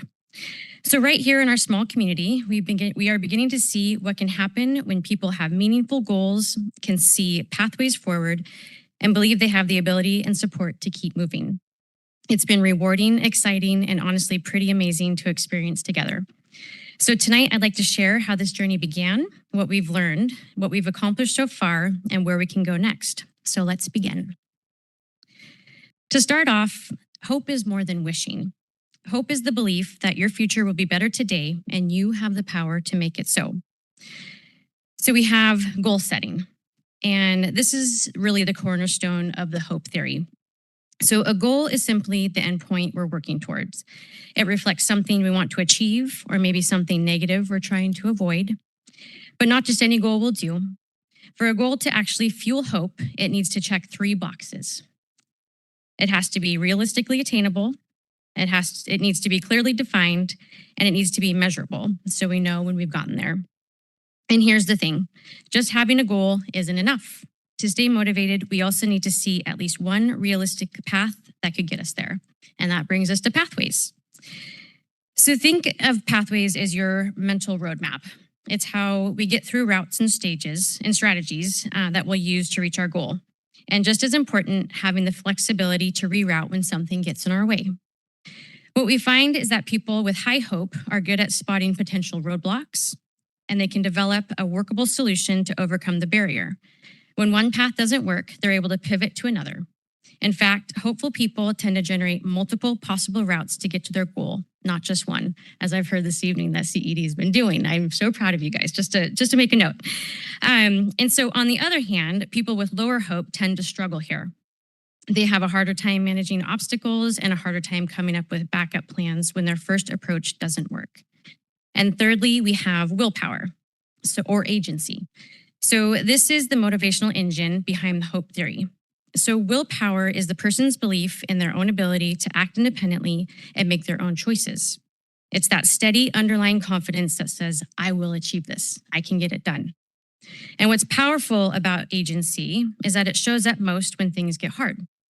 Hopeful people can exercise real self-control.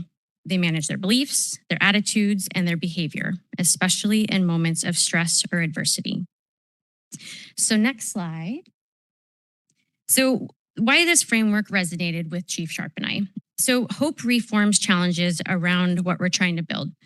So not only what we want to avoid, it creates room for creativity, collaboration, and another route forward. So leaders can define a meaningful goal, invite employees closest to the work to identify pathways and barriers, and strengthen the willpower to keep moving. So used consistently, the HOPE method can become a practical framework for communication, connection, problem solving, and organizational well-being. And so this is where the journey took us on the next slide. So there was a regional spark in January of 2026. We received a community invitation from Dr. Susie Ames, who's Peninsula College's president. She brought author and researcher Dr. Chan Hellman to town as part of Peninsula College's work to become a hope-centered organization. They also invited leaders from across Clallam and Jefferson counties to gather at Seven Cedars for an introduction to the science of hope. And so this is where Dr. Hellman introduced the Hope Science, followed by a dinner, networking, reflection, and community conversation about a shared path forward for our little community here on the peninsula. And that's where the movement began. So the gathering was supported by Peninsula College, the Clallam Resilience Project, and Olympic Community of Health. And that inspired over 50 organizations to become more hope-centered. And with the partnership with Olympic Community of Health, they invested over $50,000 to sponsor 50 local help navigators. And so that's where Chief Sharp and I we left with a question. We said, what could this look like in our community? And what could this look like inside the city of Port Angeles? So in our next slide, we moved from interest into action, and we applied to become Hope Navigators. So from the Collective Hope Initiative in January, the 54 organizations gathered, and this really matters because our peninsula faces workforce strain, rising youth mental health challenges, substance use impacts, and system fragmentation. The Science of Hope provides practical tools for community resilience, workforce retention, and collective hope. So Chief Sharp and I were inspired and driven to apply to receive training to become Hope Navigators for the city of Port Angeles. And I could say we were selected, we learned a lot, and then we got to work. And on the next slide, I'm going to share with you what we've done inside the city. So after our training in April, in partnership with Minnie Whalen with the Clallam Resilience Project, we organized 2 Hope Awareness trainings. So in May of 2026, we worked with department and deputy directors, and we did a Hope Awareness training. It was there that directors explored the Science of Hope framework, considered their own departmental goals, and were asked to identify Hope champions from their teams. From there, on July 28th, we did another Hope Awareness training with those Hope champions. And I am excited to share that now 30 employees from across 9 of our 11 departments have received Hope Awareness training. And during that time, they practiced applying those goals, pathways, and agencies and willpower that we talked about to real departmental priorities and then in their own personal goals. After this training, the focus shifted back to departmental teams. And the Hope Champions explored pathways and barriers from leadership's shared goals, and these were shared with department leaders to support follow-up, refine goals, and turn employee insights into next steps. So using the examples in the graph for the multi-tier approach to become a hope-centered organization, our goal is to focus on going top-down from leadership and bottom-up from Hope Champions to help us develop a culture of hope and well-being. So this allows us to lay the foundation for upstream systems of change. And in the next slide, we'll go into why Hope Champions matter. So Hope Champions allow us to have a perspective shift. So by asking these questions and using this framework with an intention, we can gain more insights, explore pathways, and spark inspiration. The Science of Hope provides a shared research-backed framework that allows cross-sector alignment language. And the Hope Champion team can help build momentum, answer questions, and champion the Hope framework when rolled out citywide. So the overarching goal is not hope, right? It's wellness, it's teamwork, and it's collaboration. And one thing to note here, hope becomes something that we can do together, and it's not this thing that leadership rolls out and we have to do it and we have to learn it all together, right? It's something that we're already doing. We're already showing up to work. We're doing the work. We might as well have a shared framework that's easy to understand and apply in our day-to-day work. And in the next slide. So we have a really exciting opportunity here. So our teams are engaged, and now we have a shared language that we can use across the city, right? We have goals, pathways, and willpower. So this common framework we can use across all roles and all departments. So this language helps make goals clearer and more actionable. It helps us normalize identifying barriers without treating them as failures or something we need to be scared of. We can encourage multiple pathways instead of relying on one solution, and it invites employee voice and cross-department collaboration. We can connect everyday problem solving with organizational well-being, and we can strengthen relationships among teammates who may not otherwise work together. In the next slide. So for our next chapter in this work, we still plan to learn, align, and expand. And so by learning, we'll continue to review results from the employee culture survey with HR, identify strengths, needs, and places where employees are asking for greater connection, agency, or clarity or support. And for alignment, we can connect this Hope science to existing city priorities, leadership practices, employee development, onboarding, strategic planning, and well-being efforts, rather than creating separate initiatives for all of those. And we can expand by co-designing practical citywide learning and tools so all employees can understand the use of goals, pathways, and willpower in their daily work. And then looking ahead, in 2 weeks from this very night, we are excited for the council work session on September 1st, where you will officially have your own Hope awareness training. So excited for that. And then our next slide, I have some examples of what a Hope-centered city could look like. So this could help us with communication, both internal and external. So if we have consistent communication that reinforces goals, pathways, and agency and possibility, it helps us with well-being. So the Hope Science becomes part of the city's commitment to organizational well-being, connection, and a healthy workplace culture. For our stakeholders, a Hope-centered communication approach helps partners and community members understand where we're going and how we can get there, and a shared language and understanding which leaders and employees can define and use goals, pathways, and willpower as a framework for action and communication. And then for identity, if we become Hope-centered, this gives something people experience in how the city works. It's not just simply language we place on materials. And in the next slide, we're going to share where can we go from here? So our hope is to build a city where employees understand our shared goals, have meaningful goals of their own, and can see multiple pathways forward and feel empowered and supported to succeed with employee well-being at the center. To get there, we want to keep learning. We've continued to grow as Hope navigators. We'll learn from our regional partners, and we'll continue to share what we know. And we want to keep engaging. So we want to listen to our employees and leaders and use their voices to help guide our city's goals and what comes next. And we want to keep building. So by partnering with HR and our city leadership to create practical pathways towards truly becoming a Hope-centered organization. Because hope can be taught, hope can be practiced, and hope can become part of how we work together. And on a personal note, this work is already creating pathways that I never thought that were possible. So through my participation in the Northwest Women's Leadership Academy, next month I'll have the opportunity to co-present on the Science of Hope at the Washington State Finance Officers Association's annual conference in Kennewick. So I'm really proud to represent the city of Port Angeles and share some of what we're learning right here in our community with leaders across the state. So thank you for allowing us to share this journey with you tonight. We're excited about where we've been and even more hopeful about where we can go together. So thank you. Thank you, Carmen. Yeah. And Chief Sharp. All right. Are there questions from council? Go ahead, John. Mine's more of a comment. So I'm very aware of this concept. I was participating in book study at the school district years ago on Hope Rising, and they're going to bring a guest speaker to talk with the high school staff, the district staff, that Dr. Chan Hellman is going to come down and talk with the school district staff at one of our welcoming days, I think on Friday.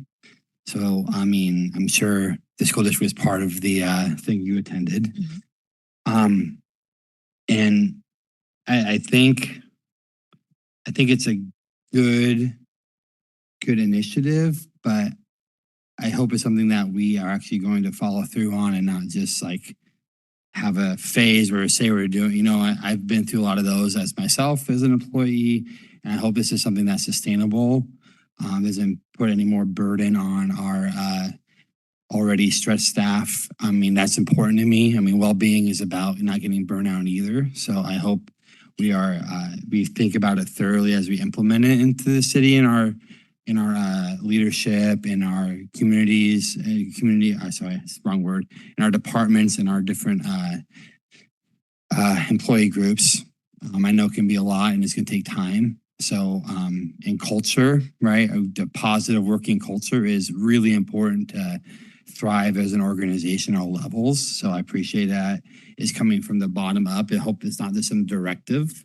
So that's really important. And so I'm glad Carmen and Chief Sharp they're pretty hopeful people to me. So I'm glad they've decided to take the lead on this. So I look forward to our work session to learn more about this and how it can help positively impact municipal government and efficiency and well-being of our staff and our employees. So I appreciate your presentation, Carmen. Thank you. All right. Anyone else? Mark, go ahead. Thanks, Carmen. Sometimes I think hope gets a bad name. And it's looked at as weak and unorganized. But I think that hope is so important to finding solutions. It's the well from which a plan springs forth. And if you don't have hope, then you don't have the mindset, the resiliency to come up with a plan. So I just love this. And I love the fact that we can integrate that in local government and the fact that it's bidirectional, that it comes from the top down and the bottom up. So thanks so much for this. It's pretty cool. All right. Thank you very much. I feel like it's been a little bit since we had a break. Am I right about that? Sorry. I know, but we have council reports and all that, so I think we should take a break and then come back and finish. Yeah, because we still have council reports and all of that. So we're gonna take a 5-minute break and then we'll wrap it up. Public comment and all that.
All right, let's go ahead and finish up our agenda. We've got the newer item E4 is now item I4. So I am going to go to Manager West for that. So Mayor and Council, I'm taking this item. This is the Madrona Law Group ratification and amendment of agreement. And just as a reminder to Council, this time last year, we had received notice that our Assistant City Attorney had received a new opportunity to move on to. We also faced the retirement of City Attorney Bill Bloor. And with that combination in mind, we actually went out and did a request for proposals and interviewed a variety of firms relative to legal services that effectively acted as the legal services that are playing the role of our either city attorney or assistant city attorney, knowing too that even prior to his retirement, Attorney Bloor had a number of large vacations planned, and we had critical issues occurring at the city of Port Angeles, including the comprehensive plan update, multiple code amendments, as well as criminal justice negotiations. So it couldn't have been more essential for us to have attorney services available to us. So effectively, we hired Madrona Law Group to act as those attorney positions when needed, while we actively recruited for city attorney and assistant city attorney. Those recruitments took much longer than anticipated. And along the way, I lost sight of, and I am accountable for losing sight of the fact that that contract with Madrona Law Group expired. So Council, for that, I apologize that I lost track of that. We continue to need those services and that contract, as we have recently hired certainly City Attorney Sahandi, but we've also recently hired Kyle, our new Assistant City Attorney. And at this time, there's still a lot of work to be done to, one, catch up with all the work that has been missed with those gaps, as well as ensuring everyone gets up to speed and we have the support we need during this time, especially when we continue to be working through criminal justice matters. So Council, that's why we have the need. Again, I'm the one accountable for not bringing it back to you before it expired, but we are now doing that after the fact, and this is the proper and appropriate way to do so when we've inadvertently let something expire. Our process would be to bring it back to Council and ask Council to ratify and move forward with approval. So tonight, we're recommending that Council ratify the services and associated expenses under the professional legal services agreement with Madrona since February 2026, as well as authorize and approve the city manager to execute an amendment to the professional services agreement with Madrona in the form attached as Exhibit A, and to extend the term of the original agreement and provide legal services on an as-needed basis through December 31st, 2026, and authorize the city manager to make minor modifications to the agreement with Madrona as necessary. All right, John, go ahead. All right, so the main reason I pulled this from the consent agenda was because I was concerned about the fact that it expired and we hadn't had a ratification of the contract since that point. In my recollection, it had expired, so I pulled it, and I really appreciate Nathan's straightforwardness about it all. I think it's important to clarify that for Council and the public, and I think this is in fact the right thing, but I felt like it was important to bring it out and have a quick discussion about it. So that was important to talk about. So based on that, I will definitely support this, but I felt like it was important to have a conversation, just briefly discuss the situation and my concern over it initially. Great, thank you. Anyone else? Laura. I'm also going to support this. I think it's very clear that we need continued legal services. And I also think that it's really valuable that we have our legal services in-house. But we have a a longstanding history with Madrona. I think dating back to about when I got on council. And I think that when we need to utilize legal services for contingency and to make sure that nothing falls through the cracks, I think that it's valuable to use a firm that we have that relationship with and who knows us, and who I think we've worked, we've been able to work at least decently well with in the past. Additionally, I just want to say too that for the last few years, I've advocated that I think in the spirit of expanding capacity at the city, that you know, all of our departments, with the exception of parks and legal, have received additional staff, and that I hope that as we ratify this, we're also looking to the future and thinking about how, when the needs of our communities grow, I mean, we clearly do a lot. And a lot of the presentations that we hear about have to do with RCWs, which is the law. And so those are things that lawyers should also be looking at.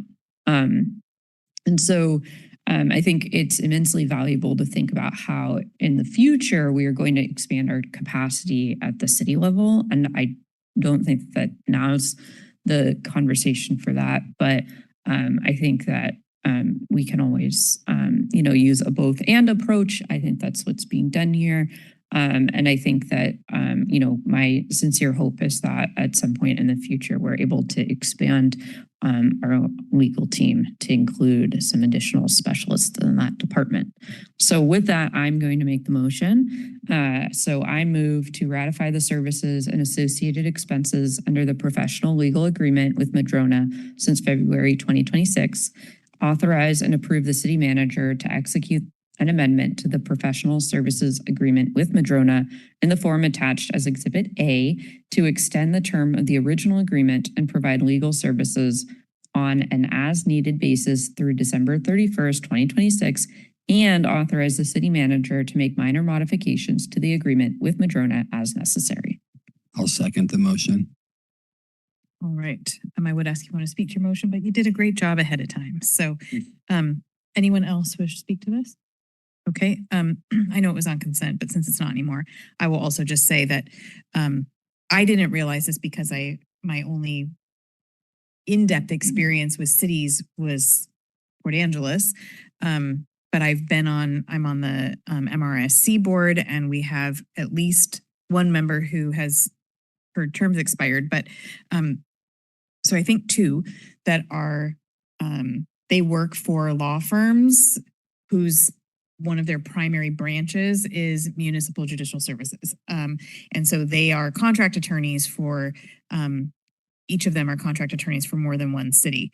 And I think I would agree with Navarra that this is valuable, especially right now when we have people ramping up, jumped in the middle of things that needed to be done, to make sure that we're up to speed. And I think it's just worth noting that it is not unusual for cities to have contract outside law, and becoming more unusual to have counsel on staff. And so I appreciate that we do that, and I'm happy to support this motion for that backup for the time being.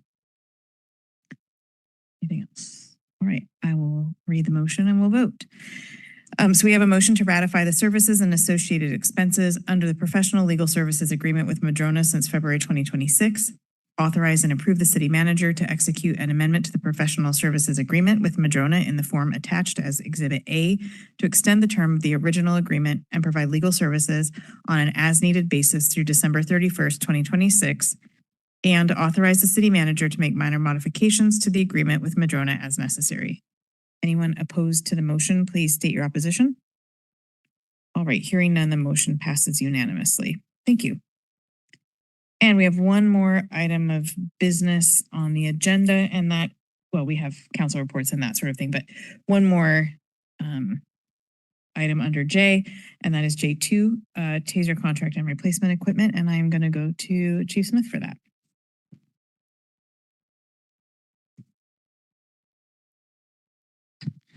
Yeah, thank you, Mayor Council. So this is a renewal of an existing practice that we've had since 2021 to replace our TASER brand electronic control devices with upgraded and improved technology. Our proposed contract aligns with what's in the capital facilities plan, and the way it works is we get all the equipment up front, and then we pay it off over a period of years. It's now considered a revolving account in the capital facilities plan.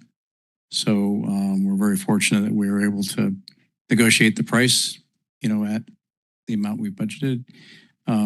Our equipment actually lives a pretty hard life, and you wouldn't think that these things that we carry around will wear out and break simply from having them, but that's really how they work. We've suffered a pretty high failure rate recently of legacy devices, and we're now pooling them.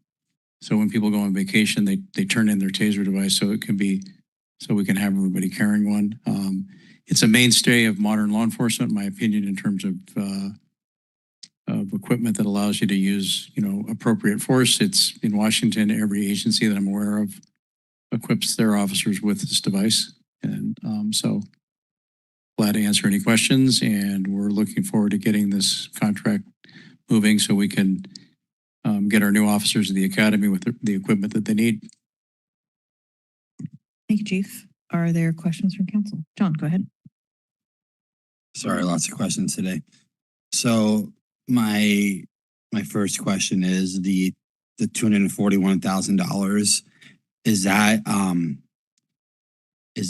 I know that includes software, the evidence.com accounts, licensing, training. Does that represent the entire cost, or is there a possibility, and should council expect additional accident-related costs outside the contract in the 5-year period? Well, we've included everything that it takes to support the program in the contract. So I can't think of anything else. It's a pretty complex sort of package deal the way we operate it, and it's the new product is much better than the old product in terms of its ability to operate and not have a failure. But I don't think there's nothing else in there that it takes to keep the units going beyond what we've already specified. And then my second question is, this is a revolving contract, it's like 5 years, right? Every 5 years we renew it. So after this 5-year term, what does the city own? Like, what's our equipment we get, and what do we need to continue renewing? Is our TASERs going to be up every 5 years, or is it just more of the licensing on video evidence.com and the software related with the TASER? Well, the contract. So if I understand your question, council member, the contract envisions you start over with new equipment. The equipment that we have, I think we get a little bit of a credit on turning them in, but the equipment has essentially reaches end of life much quicker than you'd think. And we actually let this current contract, we don't have one right now. So we let it expire using our legacy equipment. It's not under contract. So you can do that for a short period of time, but you don't have any, you don't have any automatic replacement. You don't have all the support. So we knew that up front, but the failure rate of the legacy equipment has actually happened at an accelerated rate that there's a problem with the switches and things like that. So we really need to fill the gap with a new contract. So when this stuff wears out, if we're say the equipment is pretty robust, you make an assessment at the time when you need to start over again. But it's an expensive proposition if you think about it over 5 years. But if you think about it every year, it's really the cost of doing business if you're going to have a modern police department. I appreciate those answers, as I was not around in 2021.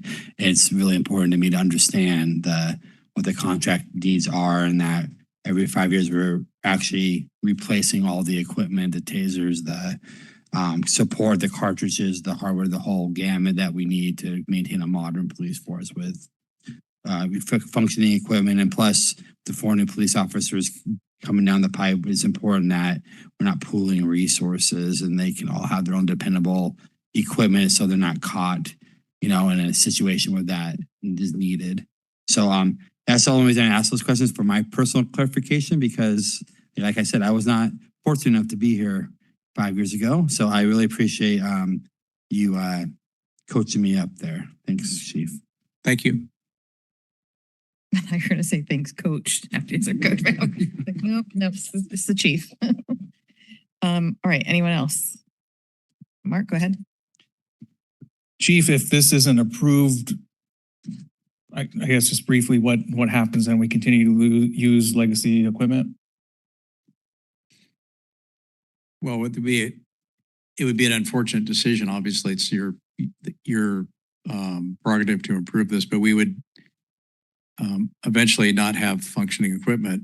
And what I mean by that is, in a critical situation, if you have equipment failure, where this is the use of force that's going to prevent something from, say, getting worse, an equipment failure like this can lead to an officer having to use the next level of tool, which would be like a firearm, let's say. So it's not a piece of equipment that we're really interested in, like sort of rolling the dice on. It's one of the pieces of equipment that has to be really reliable and modern and capable of being really effective. In the Northwest, we have like a colder climate. People wear like a lot of clothes, more than half the time. So this equipment really struggles to be effective and reliable all the time. So without a contract, we could always just budget sort of a la carte, and it would actually financially cost us more to do it that way, and we would really not have the support to have the whole, like we'd have members probably like me not carrying a taser, to be really honest with you. We would just not be able to afford the economy of scale that we need to equip everybody with the same tool. When you say equipment failure, the first thing I think of is an officer attempting to use the taser and it not working. But could an equipment failure also mean that the time of discharge continues, it doesn't stop? Well, I'm not aware of the second scenario. Like I believe it's the first scenario I'm very aware of, and I could give you a real life example that's occurred with us that's happened to us, where it simply doesn't work. It's not effective, and there's nothing in the moment to replace it. So it's unfortunate, and there's departments out there in the U.S. that don't have this tool. They use really nothing in between. They go from empty hands and batons to, in some cases, firearms. In other words, you're going in the wrong direction, and you're going to essentially be less effective, and in some situation use more force than you might have used if you had the appropriate tool. And does part of this package suite include tools that help hold officers accountable from abusing the technology? For example, aphids or discharge logs, things like that? Yeah, it's all built into that, and I'm not familiar with anybody ever abusing the tool, so we have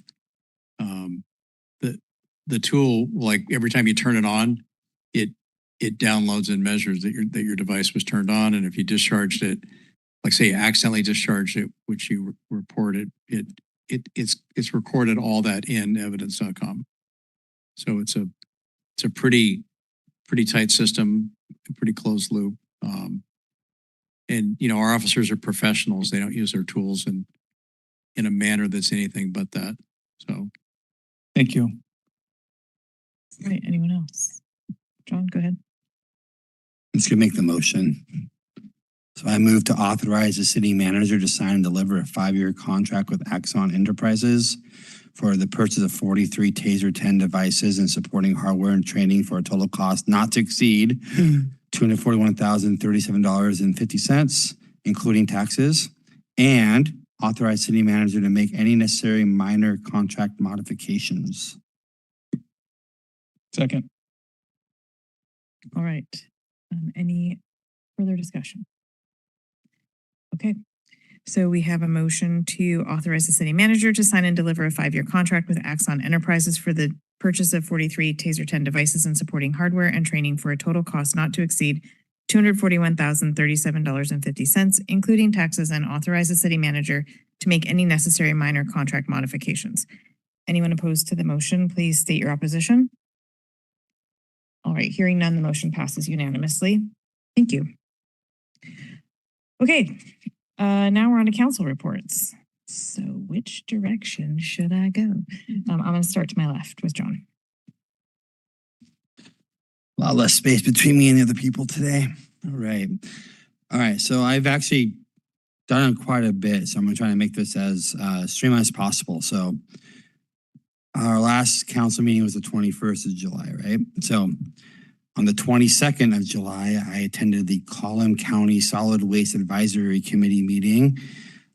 The work we've been doing there is improving the solid waste comprehensive plan. I learned at that meeting that Jamestown Tribe is developing their own solid waste, I guess, plan too as well. So that was interesting to hear and heard about last night. And then the big thing we talked about in that meeting was this idea of industrial symbiosis. In fact, Senator Chapman and Commissioner EDC Executive Director McAleer showed up and gave us a presentation. And I think the conversation was very interesting. The things I took away from that meeting, and Scott can interject anytime he wants. There's a lot of talk about, actually, Colleen McAleer talked a lot about the McKinley site and stuff that we already do industrial symbiosis with, which is essentially treating one business's waste as another business's treasure. That's kind of a way to think about it.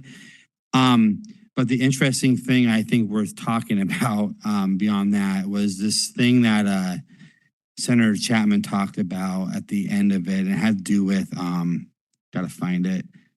It had to do with, sorry, gotta find it. It's way down here.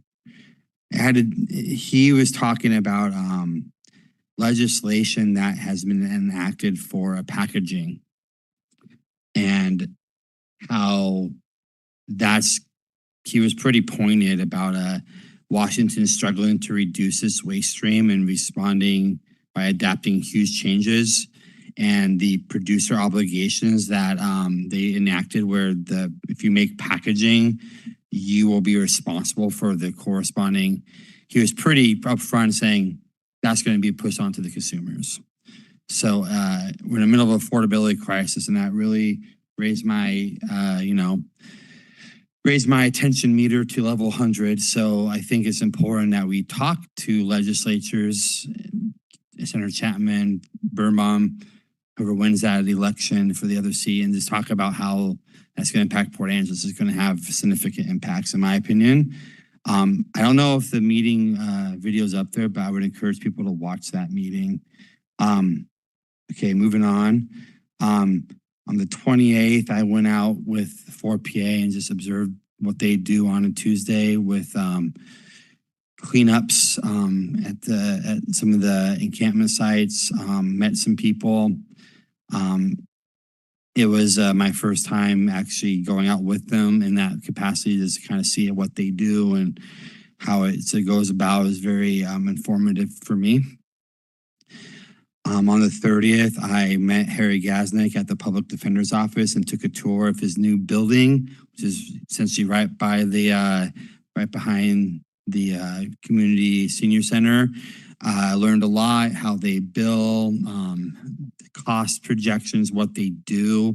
So it gave me a really big insight into exactly what they do in the criminal justice system that I didn't know. Because I've been fortunate to not be part of that system in capacity. So that was interesting to see. On August 3rd, I met with Amanda Sanders at the school district office. She's the, I don't know what her title is, but she heads the Port Angeles Healthy Youth Coalition.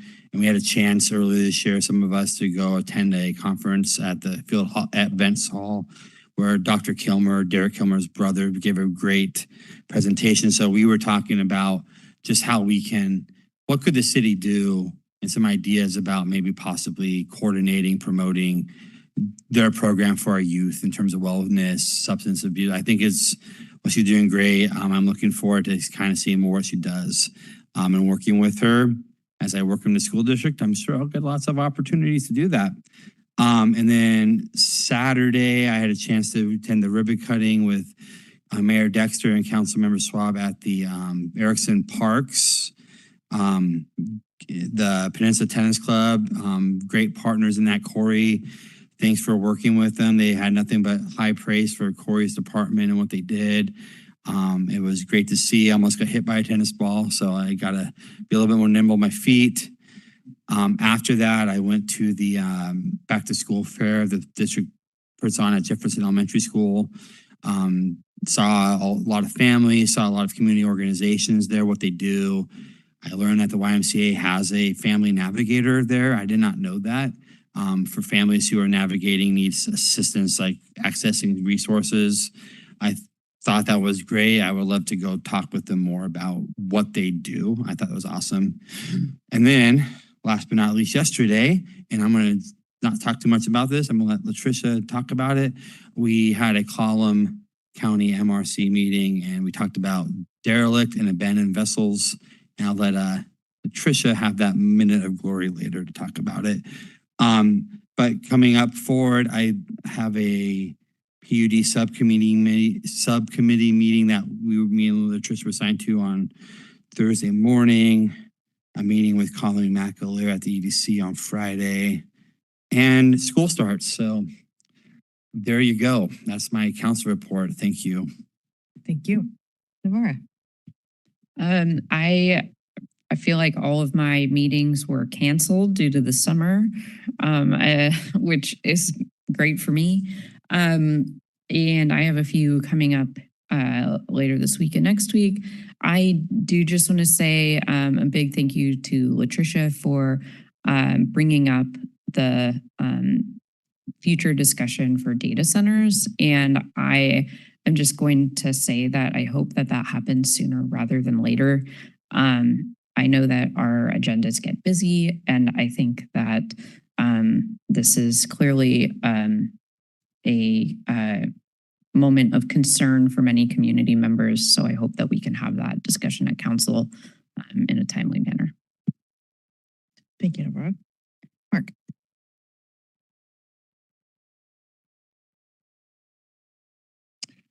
July 24th, I attended the Captain Joseph House fundraiser, which was very well attended, and I paid far too much for a lemon meringue pie.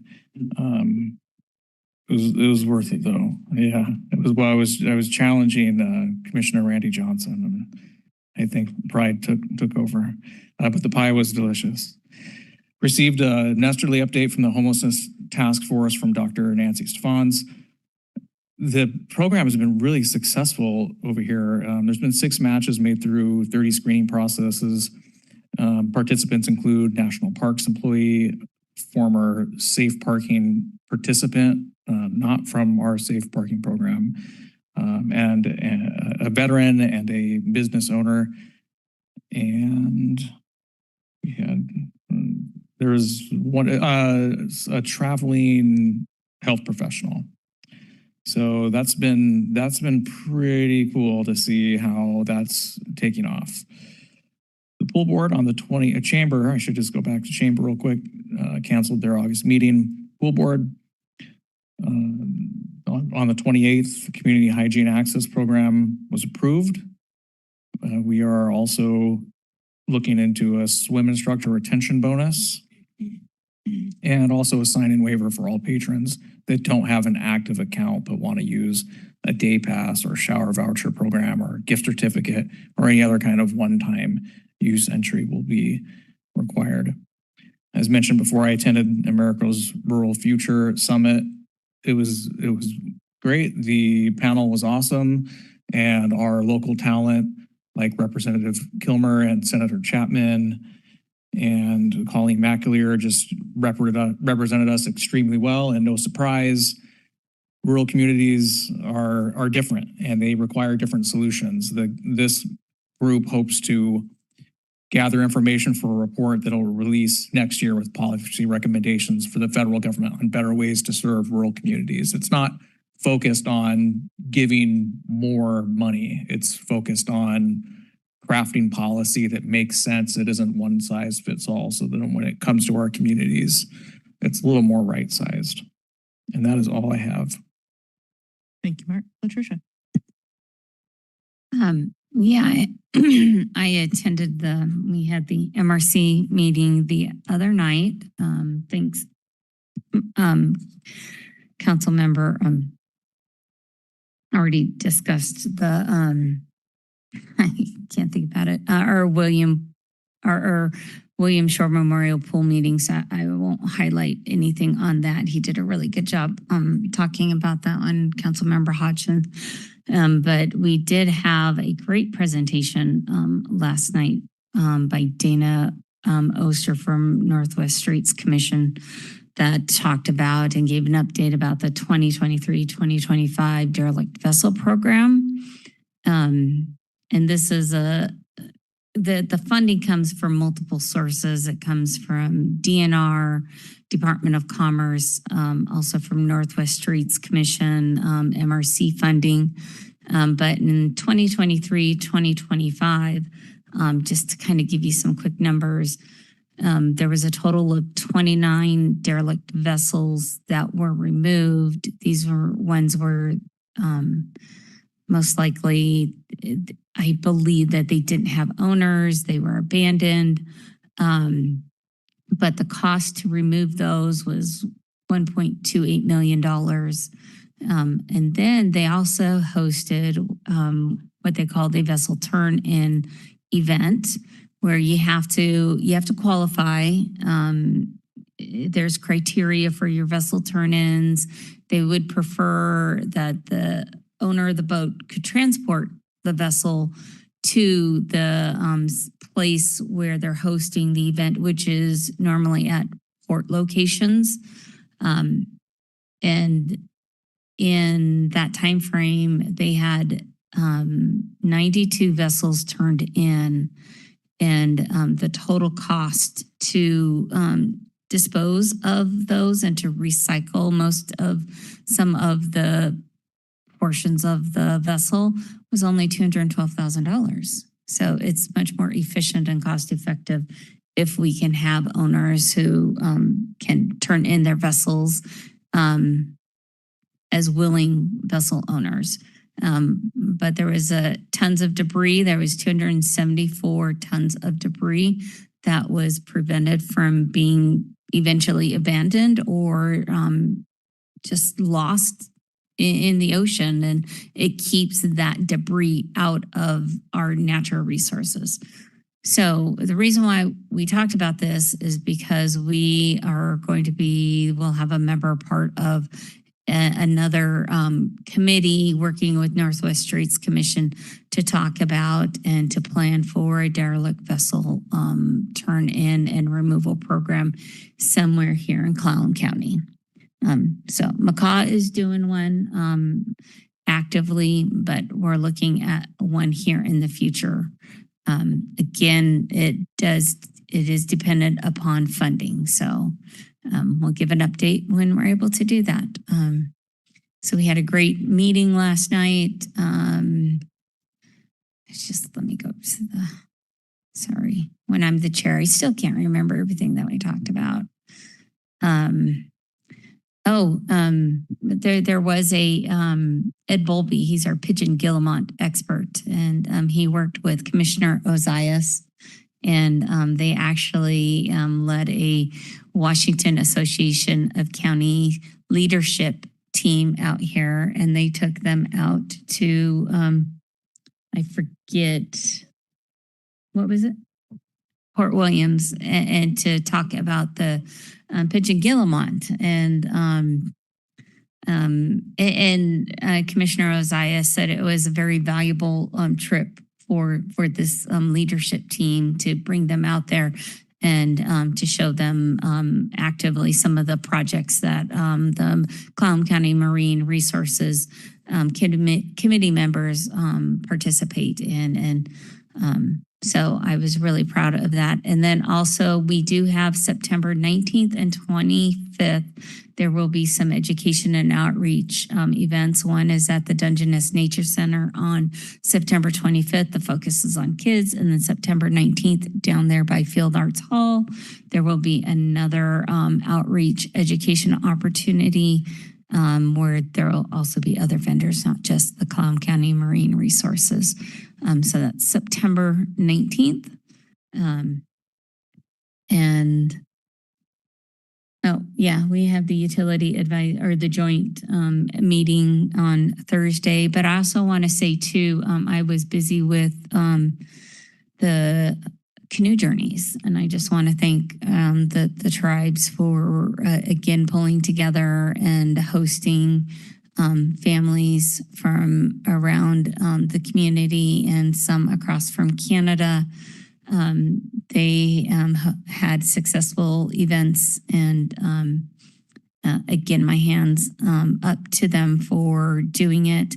And also next year's canoe journeys, the final landing is in Alaska. So that will be interesting. I know. So, all right, that's all I have to report. And also, I guess before we get back, school will be in. School starts September 3rd. So we're going to have kids out in the roadways. Anybody who listens to this recording, please be careful of kids that are transitioning to school and school buses. We're going to have more people on the road and big yellow buses. So please be careful and obey the laws of driving, right? Thank you. Thank you. I have to admit that I hadn't really thought about it before, but clearly the idiom pulling together, when you said they pulled it together, and I was like, no pun intended. I'm like, it isn't. That's where it comes from. It must be. You're all pulling together and the boat moves forward the way you want it to. So anyway, thank you for that little connection tonight. I don't have any particularly interesting updates, though I did have the privilege of reading the proclamation, acknowledging the work and thanking the tennis club for their efforts on behalf of our community, because of course the tennis court use is not just limited to them. And we got to be out on the beautiful new courts. Someone did suggest that one of the new rules be no birds allowed to poop on the tennis court, because it was really beautiful, but some birds, just like a whole flock of them right there. But there's lighting now, as they told us would be. So it was great to be able to go out and celebrate a little bit with them and be there for the ribbon cutting. And with that, I will turn it over to Manager West. Mayor and Council, I have 2 items for you this evening. First, I wanted to make sure that you anticipate within the next week, we will be sending out an email to you that makes you aware of an upcoming ribbon cutting for the Joint Public Safety Facility groundbreaking, which we are hoping to see scheduled in the 1st or 2nd week of September. Additionally, Council, I'm happy to share that today, we did receive 1 proposal relative to managed shelters. The deadline was this afternoon. We received 1.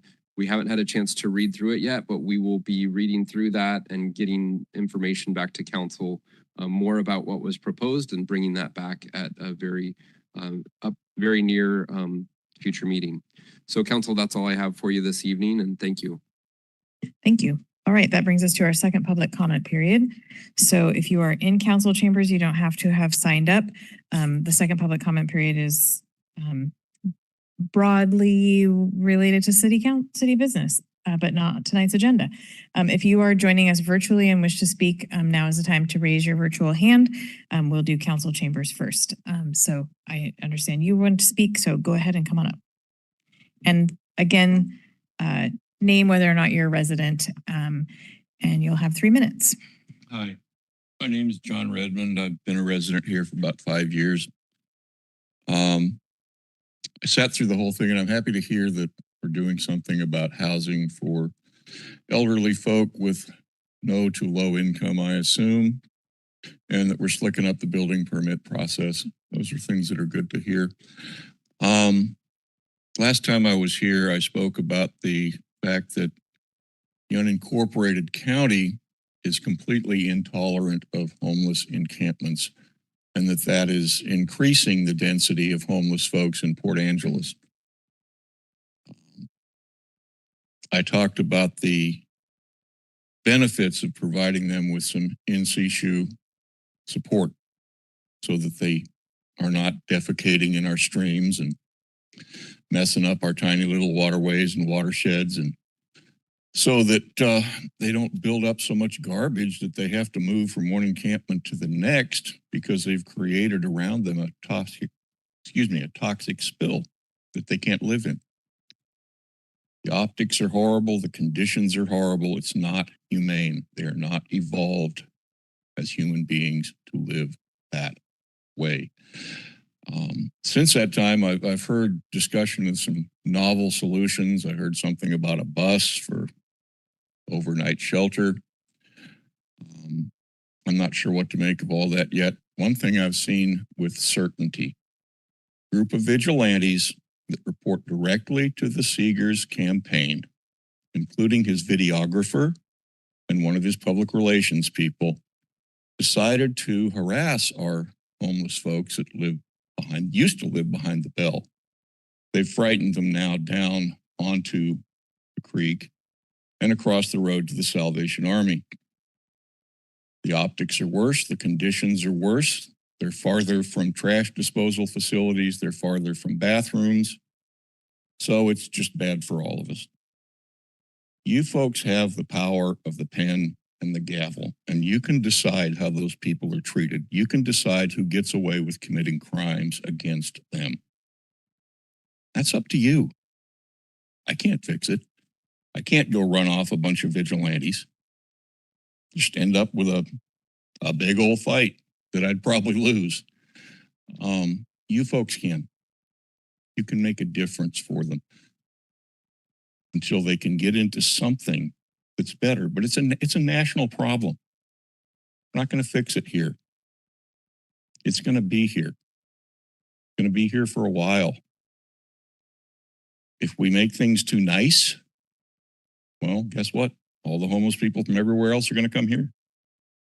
If we treat them too badly, like some folks would like to do, they're just going to go to the next county. Thank you. We've got to fix it here. Thank you. Anyone else?